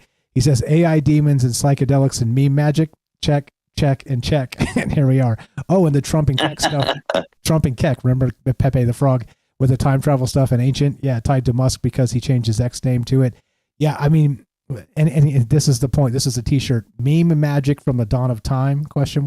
Ha. Don't forget the ha. But I mean, this is the world we live in. When you look at these things, like I said, the acceleration of ideas. And look, it's not lost on me that, given 1 trillion data points, you can make narratives out of anything. Okay. I've always said this, and I think it's important to recognize. However, there's also this bizarre thing where you have these power brokers. Elon Musk, for instance, is one of the main ones here that seems to be dipping back into the well of these conspiracy things, like literally, like maybe the Trump time trial. I didn't even mention the fact that he turned his head at the right exact moment. Instead of getting his head blown off, he got clipped in the ear. I mean, it's an incredible thing. We're like, wait a minute now. Is this literally the timeline we're supposed to be on because we have no choice? It's creepy, man. It's creepy to consider. Like I said, I'm not a partisan hack, by the way. I can see both sides of the arguments. And I think we all should be able to do that as sort of mature minds in this case, troubled minds in this case. But some of these actual like things stack up, and when they stack up, it makes like I said, it makes your tinfoil tingle, doesn't it? Let's get final thoughts and let's get the hell out of here. Holy crap, right? Yeah, man, that one actually, that what you're just talking about, like him almost getting his head blown off. That one, like after that happened, I was like, man, we are on a different timeline. I swear, that's how I felt. I was like, because that man should not be here. I mean, his little herky jerky head movements is what saved him. because I mean, literally, the guy had to been aiming to the back of his head, right, to probably give him a casket. But when he turned his head just enough, it blows a hole in his ear. I mean, that's just. I mean, you can't write stuff like that. I mean, it's like, really. You know what I mean? And this is like not once, but twice they tried. This guy's hiding in his bushes for 2 weeks after him. Yeah. Like, I mean, what's like really going on? Like, you're saying, for me, like the whole timeline jump, like we did stories about that one too. But yeah, I don't know, man. Good story tonight, man. I like these when we go into history, like that could have happened, and I got a few theories like everybody else, but like, yeah, man, yeah, this is good stuff. Appreciate it. Always a pleasure. You were the best. Tell Michelle we said hi, and we'll talk to you soon. You have a great night. Okay. All right, brother. You too, and you guys have a good night as well. Thanks a lot. Take care. Kelly in Colorado. You know him. You love him. The official OG of Troubled Minds. If we ever had a first caller, I don't think it was Kelly. He may have been our second, but he's the guy that called back over and over again. Years later, he's a great friend with amazing ideas. And I don't know, do we call him our ancient architect, expert of Troubled Minds? I don't know. Ancient history. I don't know. Like he's definitely locked into this. There's a lot of ways we could describe him as in positive fashion. So fire stuff. Appreciate you, Kelly, very much. James, anything to add to that? And let's wrap this and I'll go sit down and drink some beer. Yeah, and just it is really amazing how fiction and reality do seem to blend and bounce off of each other and all that.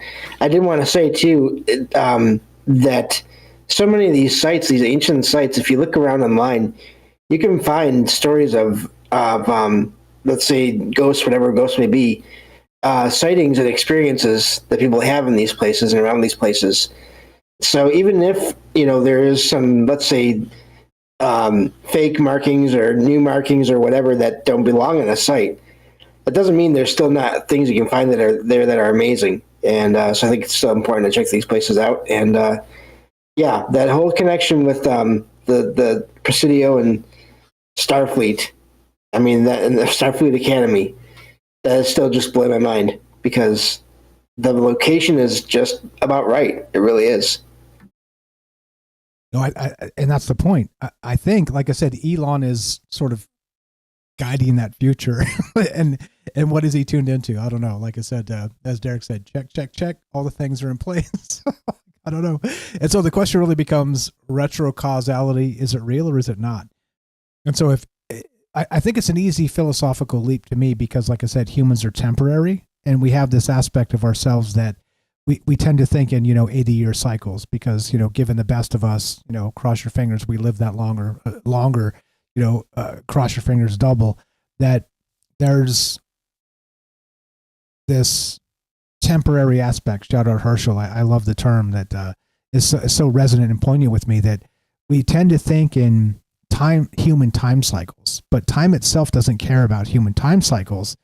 It is what it is. And it may be that flat circle business. So there's a ton of stuff here. And I don't know, like I said, let me know in the chat, send me an email, beat me on Discord, whatever.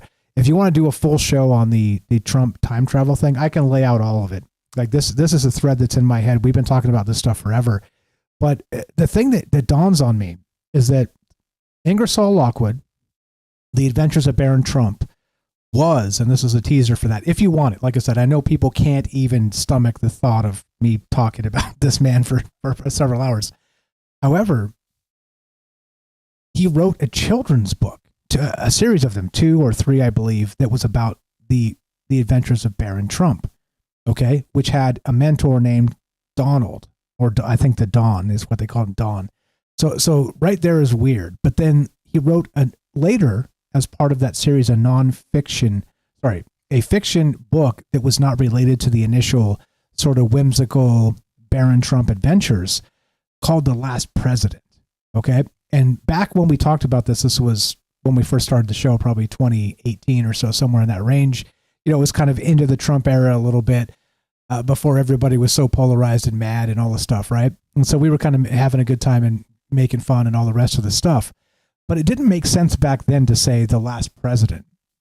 But I think now, and this is the case that's on my mind, the case I made a little bit to Jay of Project Unity as well, is that the last president resonates now because it's sort of converged with the other timeline of Elon and Werner von Braun and the rockets to Mars, because the last president suggests there won't be another. And of course, he can't live forever, so everybody relax. That's not what I'm saying. If you break down the government and all the corruption and recognize it's like 90% corruption, which seems to be where we're headed at this rate. I mean, imagine 4 years of Doge. Holy crap. That democracy becomes democratized. You see what I'm saying? And so we vote on a blockchain instead. And so maybe that's where we're headed, because Elon has suggested that we're going to put the treasury on a blockchain. So every single damn thing that's done is public. And so if that's the case and people can kind of track everything you're doing, then suddenly that means we don't need a president at all, do we?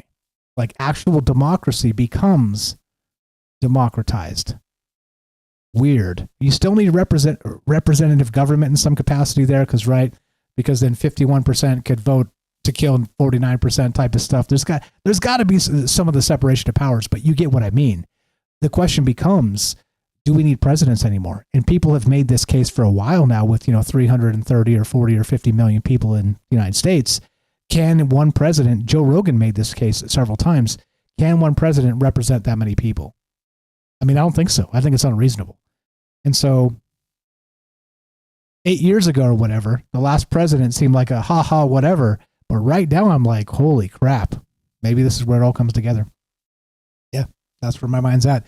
That's the thread coming. Like I said, I know Jay hasn't put the thing out yet of Project Unity, but hopefully he does. Maybe he doesn't. Maybe I was so terrible, he just shit canned it and he's not going to do it. But I'm pretty sure he's just busy. He's doing tons of stuff. He does this stuff full time and has tons of videos to edit.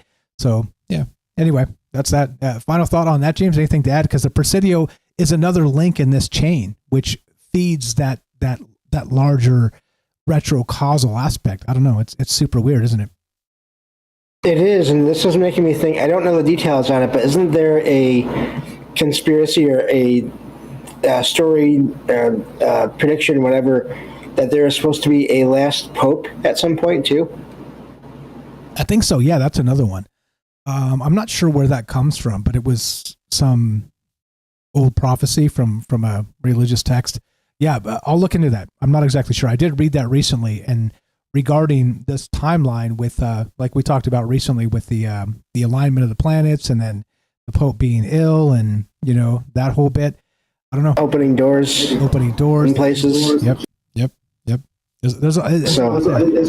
Does this come together as some sort of actual convergence of the timeline and that temporal inflection point that I'm always talking about, the quickening? Maybe. Or Go ahead, James.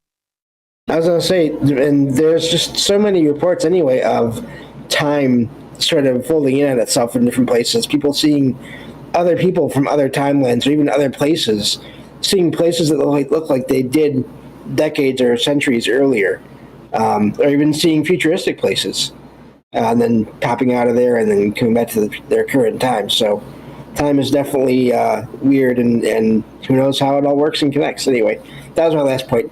You're the best. Appreciate you very much. You know him, you love him. James Salcedo, the paranormal expert of Troubled Minds. Go check out his show, salcedoparanormal.com. I will fix your website. I'm working on it. Lots of things on the plate here, including the audio first on my mind, but we'll get this all fixed up. Search it yourself, SALSIDO space paranormal. Of course, go to troubledminds.org. Click the Discord link. It's not Discord. Click the friends link, and it says follow James here. Or just go to Salcedo Paranormal. He's got all his links there. Go buy his books. Go help the man. Let's help each other. Like I said, and this is a new paradigm of human thought. It's not new, but it's one that's near and dear to my heart, as I've always said. We do not need to stamp on each other's faces to succeed. We can help each other, can we not? Imagine if the entire world thought like that. Then we wouldn't throw away food, or up here in North Las Vegas, take all the casino buffet food and go feed it to the pigs on a pig farm, which is happening. I mean, can't they eat pig feed or something, right? I mean, they're going to slaughter them anyway. No offense, but you know what I mean? Sorry for the vegetarians out there, but you get my drift. We have an unbelievable amount of inefficiency and bottlenecks for why? For why? Hey, competition is king. Let's compete with each other, shall we? Let's lie about nonsense in a corporate environment so you can, best your peer. Stop it. Anyway, I'm out of here. I'm gonna smash this, and then I'm gonna do this just for a quick edit because I don't know what it sounds like when I'm talking over the music. So wait a minute. What am I doing here? I've got an actual duck button. Let's do that. I could do it now. All right. In any case, is it working? It seems like it might be working. And my voice coming over it?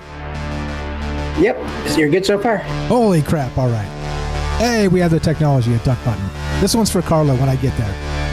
If you want to have troubled minds, of course, help our friends. That's the whole point of this. Like I said, we don't have to stamp on each other's faces to succeed or build a corner of the internet that is not, well, what would you describe it as?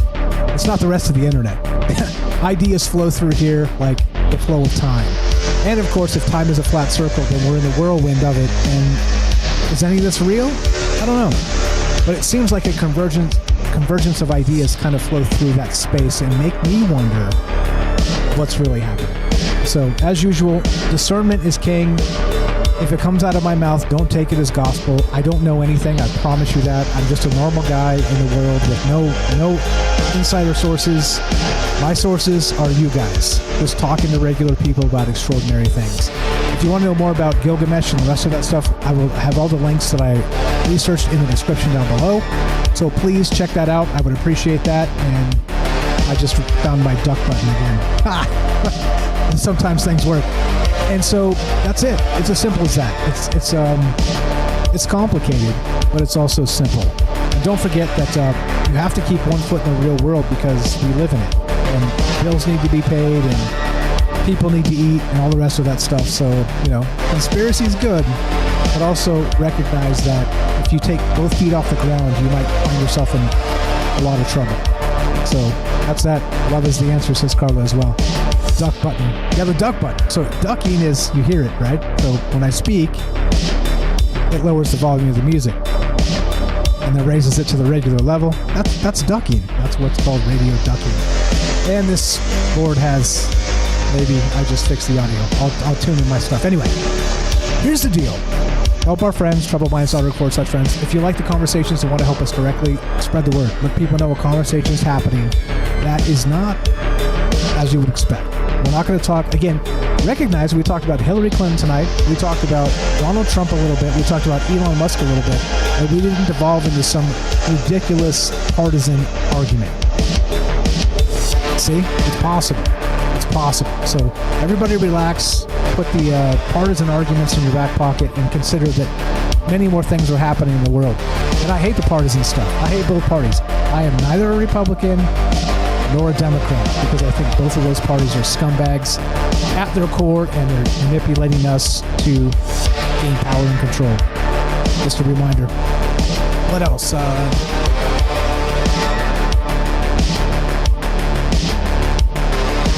Actually, what's up, Gaston? I don't know. You want to help Troubled Minds spread the word. All the things are there. Oh, don't go to Rockfin, by the way. Those guys did a rug pull on their stuff. So if you go to troubledminds.org and click support, it says Rockfin on there, but don't give them any money because they've rug pulled the entire situation. That's developing. I'm in touch with some actual people that have done some, some actual journalism work, which I'll link that stream in the chat if you want to watch it. As we finish, this one's for Carla. Be sure, be strong, be true. Thank you for listening. From our troubled minds to yours, have a great night.